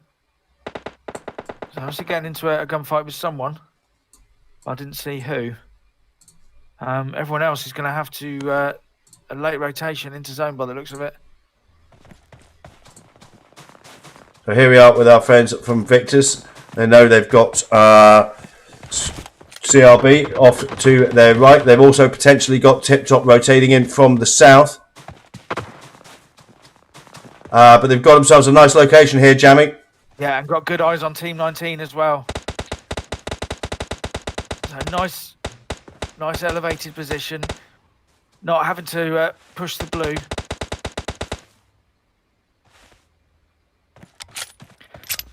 Matt there just getting some information. Didn't take the snapshot. He's waiting to get a really good shot.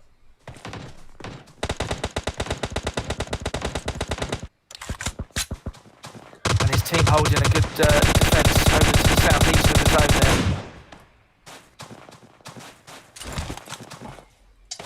And that is, so relaying the information back to his team, and that's the rest of the guys from Victus now pushing very aggressively on squad number 19. Yeah, it looks like 19 actually are pushing Victus by the looks of it.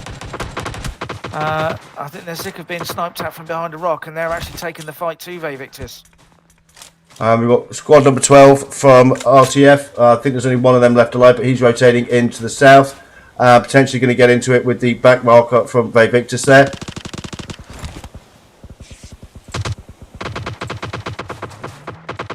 So Tibet Iconic's been taken out.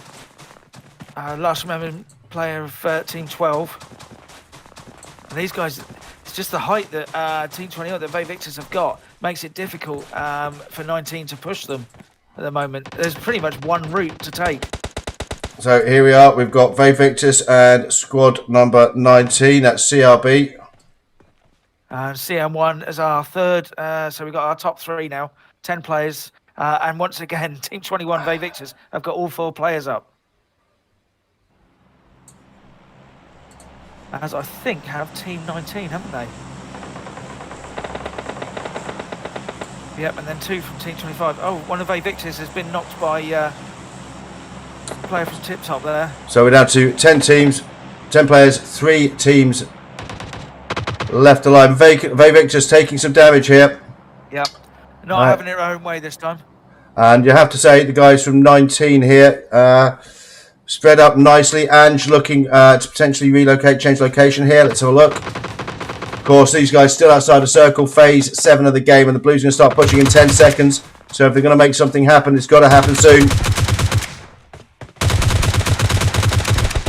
Ange getting involved with 2 of them there, but gets knocked and thirsted up. There was 2 of them there. He would have seen one behind the rock. Maybe didn't realise there was one further back as well.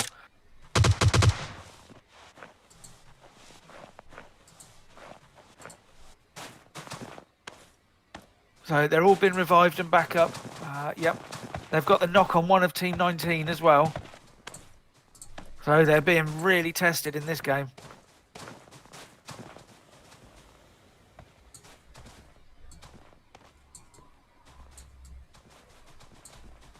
So effectively Team 19 down to 2. And Victors now establishing another knock on 19. Yep.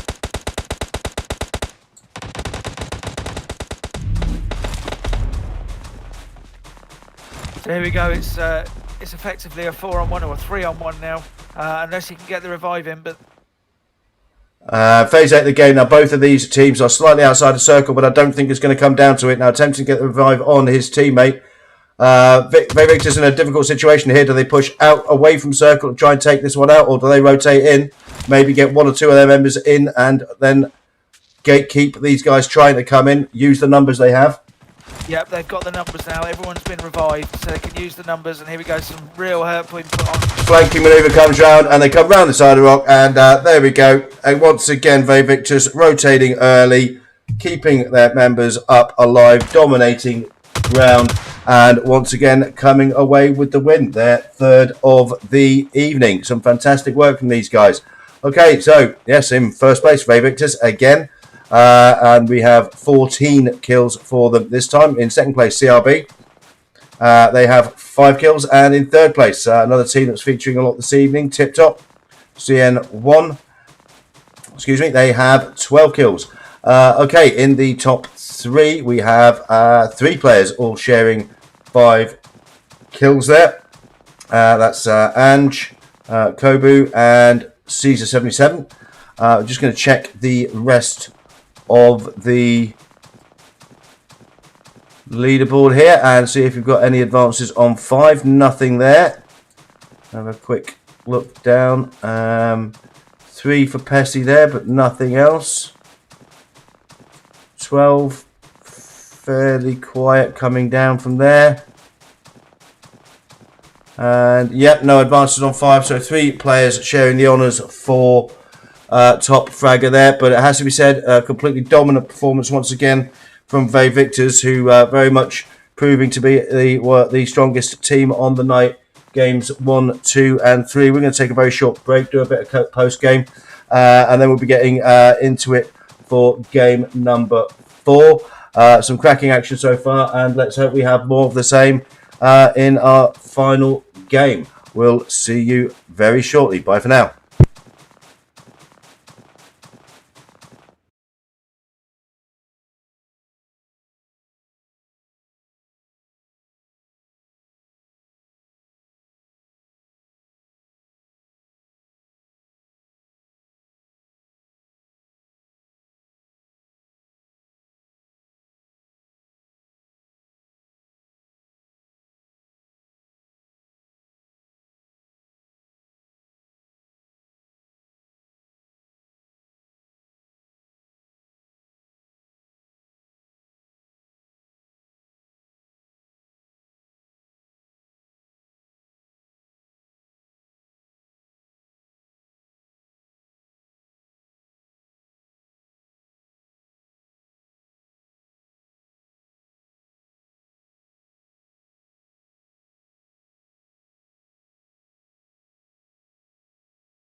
Okay, boys and girls, welcome back. And we'll shortly be getting into our fourth and final game of the evening.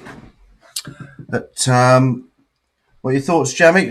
Some fantastic action on Vikendi. Went a little bit quiet early game, but they certainly made up for it late stages.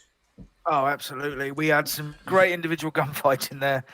But also, once again, we were treated to a masterclass of holding strategic positions from Vivectis there.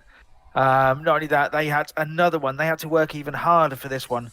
They had players getting knocked. They had to revive. They had 3 or 4 teams on them. They held centre zone for a lot of it, and then just shifted their position as they needed to, and made sure they had the position, the high ground they could see all across where they needed to see. And in the end, they kept their numbers and made it count. Yeah, certainly getting pushed very aggressively by the guys from CRB, Squad 19 there. And we had 2 guys from TipTop also coming in. Ange doing some great work, great fighter, Ange. Ultimately taking on 2 at the end proved a little bit too much. But yeah, I mean, once again, it came. I mean, it's almost rinse and repeat, isn't it? Take up strong strategic locations. Second phases 2, 3 of the game. Defend location, move and rotate. Keep 4 members of your team up alive, and start cleaning up the kills coming into the final stages of the game. Absolutely. They don't get involved in fights they don't need to, but equally, they win the fights that they get involved in, by and large. It'd be interesting to see, because the games have got harder and harder for them. I mean, in that last one, they had to revive a couple of knocks.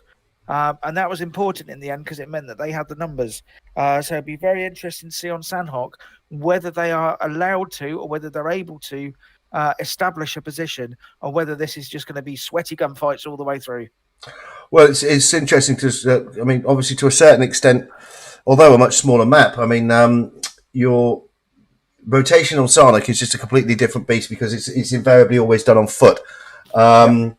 So, I mean, whether or not I mean, I would imagine these guys have got a tried and tested methodology for how they play every map. But it's going to be interesting to see if they try to establish a very similar pattern tactically, or if basically we're going to see a completely new strategy from these guys in Game 4. Absolutely. And the thing with Sandhawk, of course, it's very easy to have a preferred drop location, because you can get anywhere from whichever plane path it is, pretty much, unless it's a very sort of edge of zone or edge of map plane path. Yeah. So all of these squads will have an absolutely preferred drop location. Now, it may be we end up with 4 teams in boot camp. We've seen it before where we have 1 in boot camp and none in paradise. But often you get these teams, especially the more aggressive teams, will land somewhere like that to get the extra loot, and also to be somewhere near centre zone as well. If you can win the gunfights in those drop locations, it gives you a great advantage. Yep, absolutely. Always interesting to see how the early stages of the game go in Sarnock, and always interesting to see where you end up. I mean, quite often, I mean, you've got to bank on the fact that more likely than not in Sarnock, phases 7, 8 of the game, you are going to be behind a rock somewhere in a field. Absolutely, yeah. It's unlikely you're going to be going building to building. Equally, you're not going to be sniping across valleys like maybe in Miramar. You are going to be going rock to rock, tree to tree, tripping over people who are snaking sometimes. You just don't know what to expect, and around any corner there could be a whole squad waiting for you. Yep. Looking forward to and it. as you said, you're not doing it in a vehicle either. It's pretty much 99% of the time it's on foot. Occasionally you'll get someone riding around on a moped or something, but usually it's on foot. Yeah, I've certainly used vehicles before on Sarnock, especially if you find yourself in a big fight. If you've dropped coast somewhere and the circle shifts a long way away from you, but generally speaking, that would be something I would probably use to get towards edge of zone, then jump out, and then certainly be looking to go hard cover, moving into zone on foot, because of the nature of the map, and because people can be hid 20 feet away and you can't see them. Vehicles draw a lot of attention on Sarnock. They do. And the other thing on Sandhawk is the one thing that can throw a real spanner in the works is if the final zones, or even from the sort of midpoint onwards, is anywhere near sort of west of boot camp, around the bridges, around the river, maybe if it's on the northwest island, anything like that, because people have then got to rotate and have got to cross water, and you either do it over the bridge, or you've got to swim across. And like with any other map, the coastal areas, any sort of cliff top, any sort of water location just throws such a variable in. It makes it really exciting. Yeah. Some of my favourite games I think I've streamed on Sarnok are invariably where the final phases of the game, going into sort of 6, 7, are still all around that split between the three main pieces of land just outside of boot camp there. And if you're on the wrong part of the coast, it can be absolutely lethal for you. Absolutely. You can think, you're on maybe the cliffs to the west of boot camp there, thinking you've got a great position, you're looking over, there's no one behind you, and then suddenly the zone pops and it's the other side of the water. And suddenly you're the one that's struggling, you're the one that's being pushed, you're the one everyone's looking at you across the water. Yep, I've certainly done my share of filthy grub work, lying in a bush just overlooking a cliff, waiting for swimmers coming across. I'm not going to lie. You also tend to find, and I've done it myself, if you're in there, say you're on the cliffs west of boot camp, and you know that you're struggling you're not going to get across, you will be there, you will med up, you get your scope, and you take someone with you. So there could be someone on the other side of the water that doesn't even know you're there because you're not trying to cross, so you haven't brought attention to yourself, but you are popping them from the other side of the water, and it doesn't matter because you're going to go anyway. Yeah. So we've only got, should be going into the lobby very, very shortly. What have we got now? 70 players in the room, actually. So we started off with quite full lobbies and we sort of tailed off. It's been the opposite from what we've normally had. And yep, looks like we're going in. There we go, with 70 players. So nearly full, but not quite. So fantastic action in games 1 through 3. Dominated, of course, by the guys from Ve Victus. We'll have to see. Be very interesting to see how they play game number 4. But good luck, everyone. More gratuitous violence, please. You know it's what we like to see. And let's look forward to more of the same and more fantastic action for game number 4 and our final game of the evening for TipTop EU Open Scrims Lobby B. And what you might find is, with it being the last game of the night, some of the teams who perhaps haven't featured in the top 3s of the previous games might be a bit more aggressive because it's the last game. You might want to make a bit of a name, so you might get some real strong early pushes. Absolutely. Well, we can only hope. What we like is lots of action.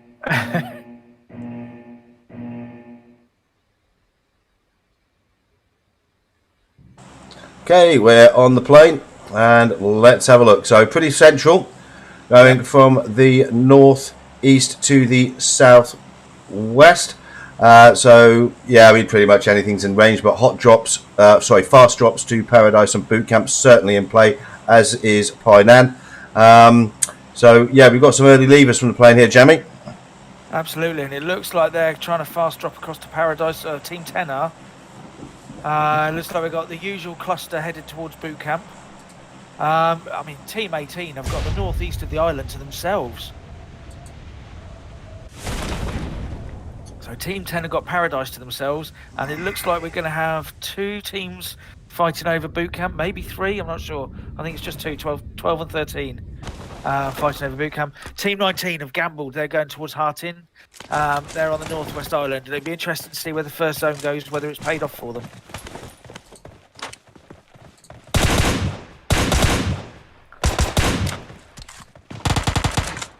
Here we are in Boot Camp, and it's all kicking off. Yeah, so we've got 11 and 13. Did I see 14 up in there? Or they may be a bit farther away. Oh, and 12 as well. 11, 12 and 13. 2 of 13 have been knocked. 747. So one player already dead. But yeah, 747 and Azam, they're managing to establish a knock. Very low in health though. Manages to take 3 kills this squad, and he's starting to get his teammates up. So fantastic work. Couldn't have done it with much less health there. But we've still got the team 12 as well. We've still got the threat from team number 12. Yep, so they were sort of sat on the periphery a little bit. They probably watched the kill feed and know that the team's been taken out, and so they can be a bit more aggressive, knowing there's only one team left, and that team is down to 3 players and probably a bit beaten up as well.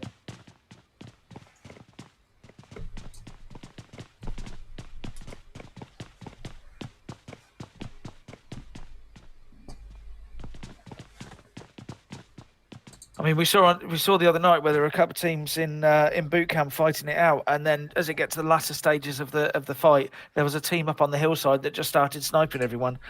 Some brilliant third-party work. Yeah, that was Toxic, I believe. Oh, look at that! That gamble from Team 19 up in Hartin has really paid off with that first zone. So our friends from team number 10, step by step, they're sitting pretty in Paradise Resort all to themselves. Looks like the guys from Classified have managed to establish a squad wipe pretty early. And yeah, that's a pretty aggressive zone shift. And this is exactly what we're talking about. All 3 coastlines going to be in play going forward. Yeah, and Team 19 here, brilliant. I mean, they got lucky with the first zone, but taking that long fight really paid off for them. And TipTop getting themselves into a big gunfight here, and that's 3 of them down. That'll be a big scalp to take. Up is the only person on his feet, manages to establish a thirst. So I think we might. Here we go. Reload out comes with a Thompson. Nice strafe work, but that is up, taken out by the guys from Cherrick. So a big scalp taken out nice and early from these guys. Featured very heavily in game number 2, the guys from Cherrick. So yeah, 4 kills established for these guys. It's cost them a player, but they'll be happy to walk out from that one. They absolutely will, because in game 3, Cherrick actually were the ones taken out first in some early gunfighting. So they'll be really pleased that they got that one done. They've lost a player, but they're going to come out of it with 3 players and 4 kills. So it looks like it's now going to be hotting up in boot camp. 747 have got 2 players dead, 1 knocked. So Cody able to get the revive. It's just whether the others can push.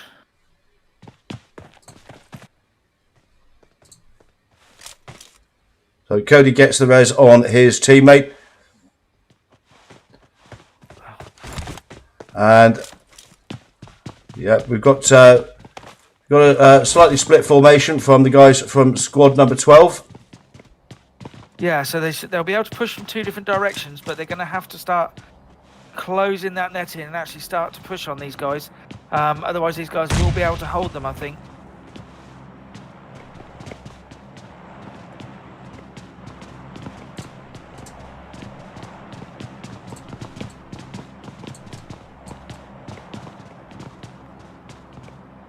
So Team 12 being slightly cautious here.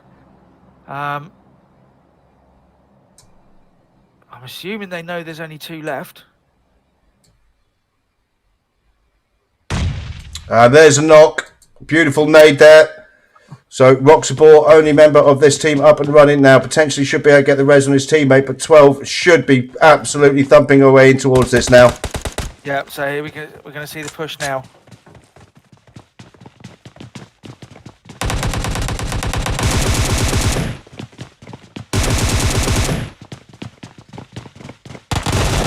Multiple angles of attack there, and that's 747 taken out. So our friends from RTF, eventual winners of the 3-team drop into boot camp there. But who do we have just on the outsides, coming centre zone in the middle of early stages of the game? Vayvictus, as usual. Yep, they're heading towards centre zone. They're going to start. They've been doing some good looting coming from edge of zone, and now they're going to. Wonder if they're going to take the fight at boot camp, or whether they're going to keep rotating towards centre zone and around to the, yeah. Scoping out the opposite bank, looking for potential rotations. I mean, you could just see the mini map, the spread they've got. They're looking in every direction. They've got that little sort of diamond formation.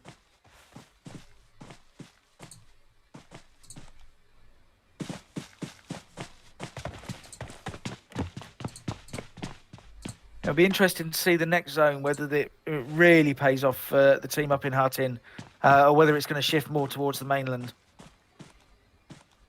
So we're here with Top. They're getting a quick peek at the guys from BS, Barrio Siempre, which is probably very bad pronunciation. Sounded good to me, mate. Well, what can I say? You know what I mean? I remember all of about 4 words from my high school Latin. So, yeah. Yes, I'm that old. We used to study Latin when I was a boy. All right. Study it, you used to speak it. That's true. That's very true. Yep. I joined the army. Julius Caesar was a lance corporal.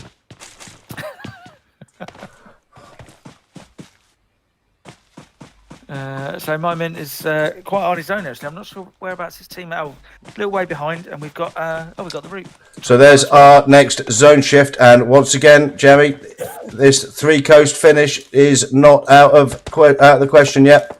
Absolutely not. So we've got a potential for a bridge finish, a coastal finish.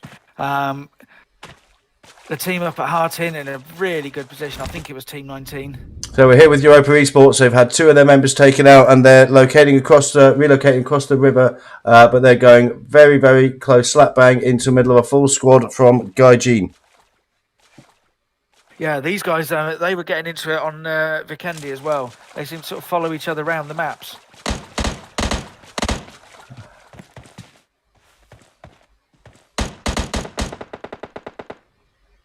And also a bit of third-party work coming in from DL.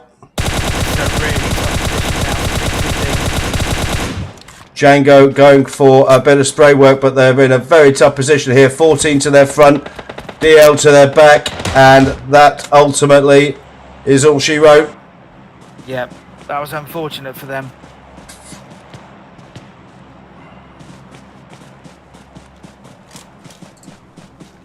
So we're down to 42 players left alive, 12 teams.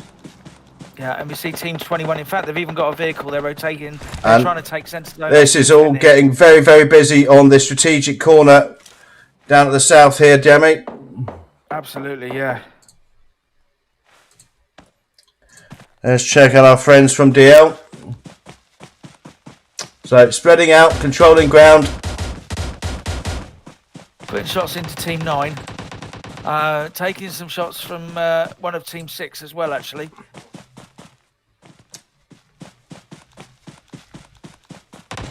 So,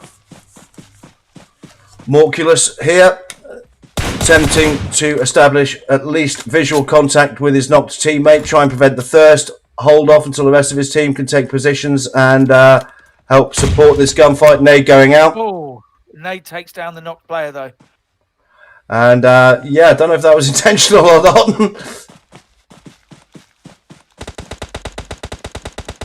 And that potentially is a little bit of third-party work coming in from 5 there. So it looks like only got 1 player up from Top. That's Jelly. Top. Yeah, so now fighting 2 different squads. Top. On his own. Top Jelly. What a name. Loving that.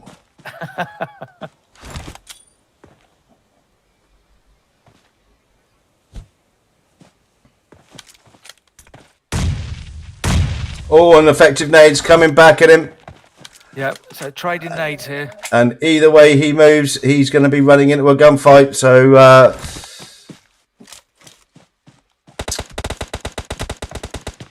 back into the building now. And the guys from DL certainly got his location. But they're in turn coming under it from the guys from team number 5 Magic. Yep, that's the second knock as well. And Jelly, they're taking advantage of that. Jelly absolutely taking advantage of the fact that these guys are intent on shooting at each other. So, yeah, the player forced to move out from the rock there by the third party from Team 5. And we see actually one of teammate take it to the water. Looking for the rotation. Yep. Team number 5 moving forward in the blue. Only phase 2 of the game, so it's not going to hurt too much. But yeah, Lexar. So actually, the next zone. These guys are actually right on the edge of the next zone as well.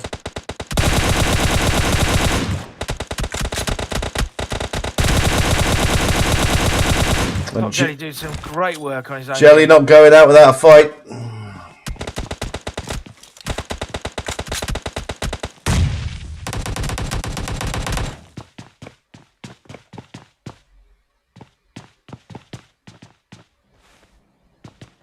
Now they'll get the revive on. They are starting to close in on him now.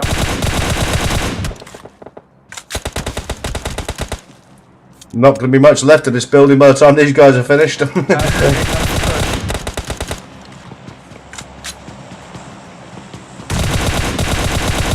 Attempting to pre-fire the corner. I think he's intent to try and take one of them out, but not to be.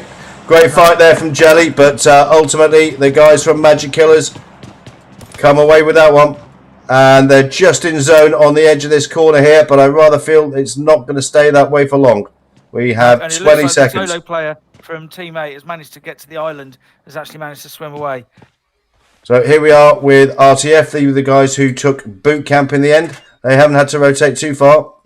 No, so they've been able to loot the rest of boot camp. So they've all got decent gear, decent meds and everything. And look at that. Team 19 had all that time on their own. And they don't even have to rotate yet, but I think they probably will start to. Okay, here we are with RTF now. They've got guys from BS right in front of them. Bit of cliff top fighting. Used to love having a good scrap around here.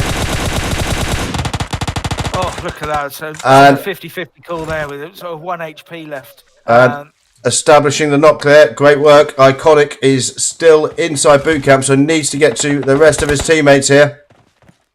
Yeah, so these guys, we've got one knocked.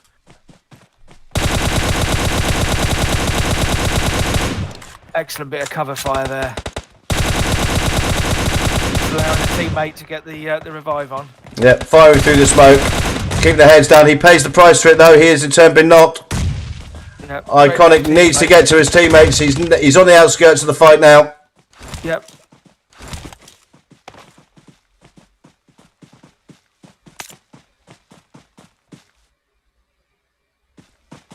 Here we go. Pre-fire the corner, switch out the guns, and close work with the AK. Great fighting there from Iconic. And 7 teams for this kills, and most importantly, they should be able to get all 4 of them back up on their feet. Yep. And that's really going to help because they've got a player from Team 8 on the little island on his own there. And there we go, strategic location, Victus. Absolutely, but look at Team 14. If assuming that zone doesn't break to the east, they're going to be in a great position. Team 10 have managed to get away, or at least who's left from Team 10, to the western side of the North Bridge.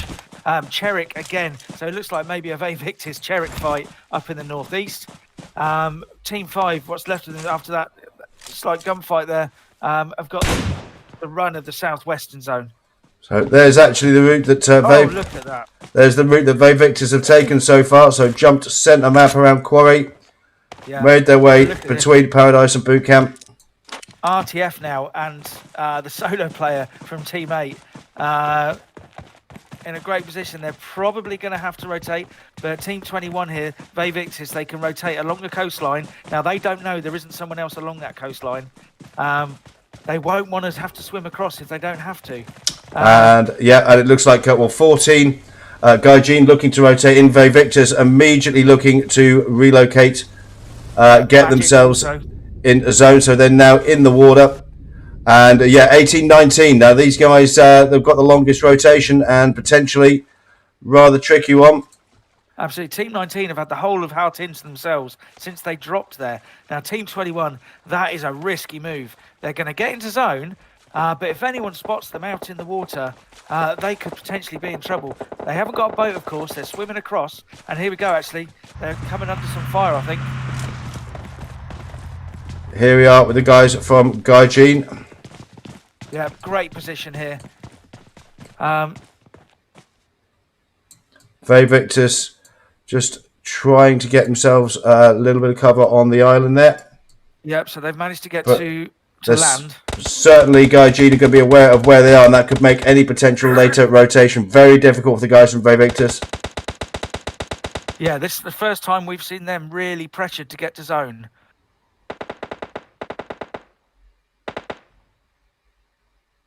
9 teams, 27 players. The zone's quite small, and of course we've got all that expanse of water. It's not a huge expanse, but that takes up quite an area of the zone. Team 10, right in the middle of 2 full squads there. We've got Fake just moving down south now. They've got one player from squad number 10, step by step. They've also got Gaijin in front of them, so they will be looking to push forward aggressively, face forward the game, and it's all going to get very, very busy. It's going to be so interesting to see how this next zone pops. Yeah, so we see Caesar 77 from Victus has managed to get to the main, well, what is now effectively the mainland to the west, but they've split. They've gambled that it's not going to necessarily go to the west. So here we are with Fake. They're getting into it with Gaijin. Gaijin holding up compound inside a circle, prime real estate. So the guys from Fake are going to want to get a piece of this, but they've got a fairly, I mean, it's a long enough piece of ground to cover here. So yeah, it's not going to be an easy crash. This is the one thing that you just can't rely on Sarnop. You just can't crash into buildings with the same kind of speed and aggression that you would normally. Absolutely, and it's going to feel like a very long 10 minutes for them to get to zone. So here we go, smoke to smoke, rock, Fake, make me doesn't quite make it there. This is going to be an expensive rotation in, and Gaijin holding their ground. However, zone has shifted, and even Gaijin have found themselves out of it now. They'll be looking to close out this fight before they move. Yep. And this team 21. There we go. There's our circle. Really so absolutely everybody who was hoping that it would break towards the boot camp coast now has a very rushed rotation coming across. You can see Victus trying to get themselves across Cherik, and RTF all getting across this river. Yep. Team 5 there, they're going to be looking out across the water. They will know there'll be people trying to rotate in from boot camp area. And Fake really coming under it now. 19 also getting in on the action. Gaijin getting in on the action. And that is Fake taken out. We're here with team number 5, but they've certainly come under a great deal of fire. Yep, and we've got team 12 just rotating in. They're just about to make land. If they can push aggressively with these knocked players, they won't know necessarily that they're there or they're knocked.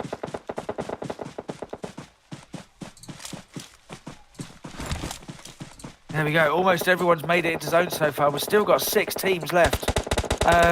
Vivectis Amo has been taken out, knocked down, thirsted. So here we are. We've got the guys from Magic Killers, RTF. One player still trying to come in. Victus coming under increasing pressure here. Cherik not too far away. Blues pushing on and face 5 of the game. Yeah, so we're seeing, let's say that we're seeing them really put under huge amounts of pressure from the zone, from everywhere, for the first time tonight. And that's the Victus player dropped, and I can't imagine his teammates going to get to him. Caesar 77 doing his very, very best to get the meds in here. But we may 163 meters. I think he's now in a situation where he's just going to have to just keep medding until he can't med anymore. I don't think he's even going to make it into zone. So Cherik also well outside zone at this moment in time.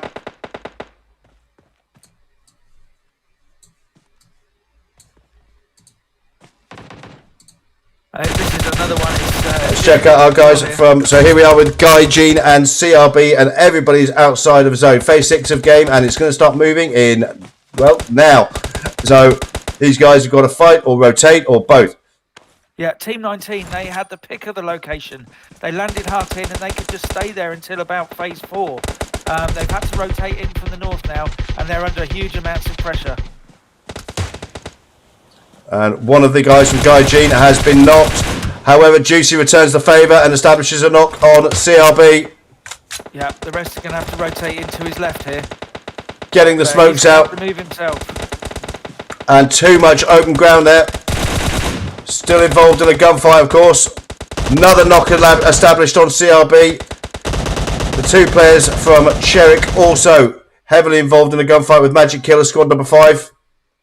We're down to 8. Like team 14 have been taken down, so we've got 3 teams left. We've got 3 teams left. 8 players still survive. RTF in the middle here, and RTF are taking some heavy knocks. And Saxy Boy now also knocked. And that's it. It's all over. Wow, what a finish. So the guys from Magic Killers taking game number 4 in what was a very tense and demanding fast final few phases of play there. Fantastic work from them. RTF played an absolute blinder, dropping boot camp, winning through boot camp, and then fighting it out towards the end. In first place, we have Magic Killers. That is 9 kills for those guys. In second place, we have RTF with 8.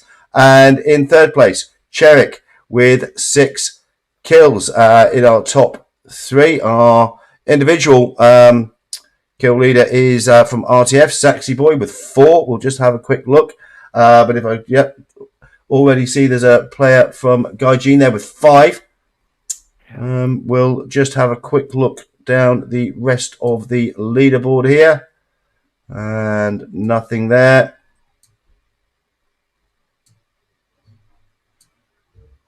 And 5 looks like our individual top fragger there. But fantastic performance from the guys from Magic Killers there. Well done to all the teams who took part in that one. Okay. So, just quickly, Jamie, your thoughts on game number 4 there, mate? As we predicted, Sandhog brings its own little bit of chaos. And you throw in the fact, and as we spoke about before the match and in the early phases of the match, if the zone breaks anywhere near the water on the western side of the map, it throws in the extra bit of chaos. People have to cross it. They have to make early decisions. Are they going to go north or south and use the bridges? Or are they going to sort of stay on the headland and wait to the last minute and swim across? And I think that's what paid for Team 21, Bay Victors. We've seen them dominate the first 3 matches, but then they were fighting the water, they were fighting the zone, and they were fighting anyone else that tried to shoot at them at the same time. Yeah, they were certainly attempting sort of very much a similar sort of strategy. Get centre zone early, take strong tactical positions, look to rotate. But that zone just did not work for them, and in the end, the rotation across the river just proved far too costly. Conversely, our winners of the game, Magic Killers, established themselves in a very good position, gatekeeping across the water there, and ultimately that proved decisive for them. Absolutely, they rotated early from the south, from the southwest of the zone, and they got in, and they were on their own for a little while in the southwest of that northwest island. And when Team 12 rotated across the water, they managed to hold off them. They had 2 knocked players. They managed to get the revive. They hold everything off. And in the end, as we've said before, they had 4 players in the fight at the end. Yep, and but also you've got to give a hat tip to it seemed to be several teams that were mostly in the mix towards the end there. Certainly TipTop, Gaijin, Cherik with some great gunfighting all through the evening actually. BS also featured quite a lot. RTF featured quite extensively in the latter stages of that game. There's some just fantastic play all round from these guys, and very, very exciting to watch. Very good gunfights. Interesting strategic and tactical decision making, and ultimately very, very exciting gameplay. Absolutely, and you saw even when it was maybe a 4-on-1, with the one player being defensive, they weren't just proning in a building hoping no one came near them.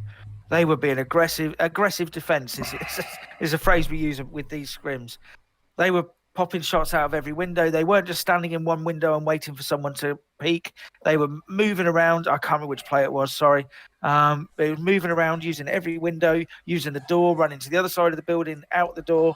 Oh, that was that Jelly, wasn't it? Put up that great defence, yeah. Yes, yeah.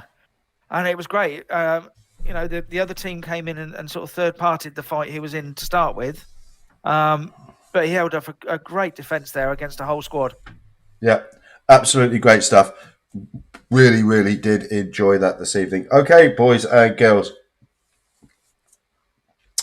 First of all, I'd like to thank TipTop for once again hosting and running a fantastic event. I'm sure we all appreciate the hard work that these boys and girls put in. Thank all of you for playing and providing so much exciting gunplay and gameplay for me and Jamie to commentate on. I'd like to thank Jamie for being my co-host for this evening. Thank you very much, buddy. Thank you. It's been a pleasure. No worries, and we'll certainly be joining you again at some point. We've got we had quite an active following in the stream this evening, so I'd like to thank everybody who contributed and commented in that. It's always nice to have a full active stream and everybody throwing some comments in there. So thank you all very much indeed. Okay, thank you. That's the conclusion of TipTop EU Open Scrims Lobby B for this evening. I'm Vimes177 Gaming, and as always, good hunting. And bye for now.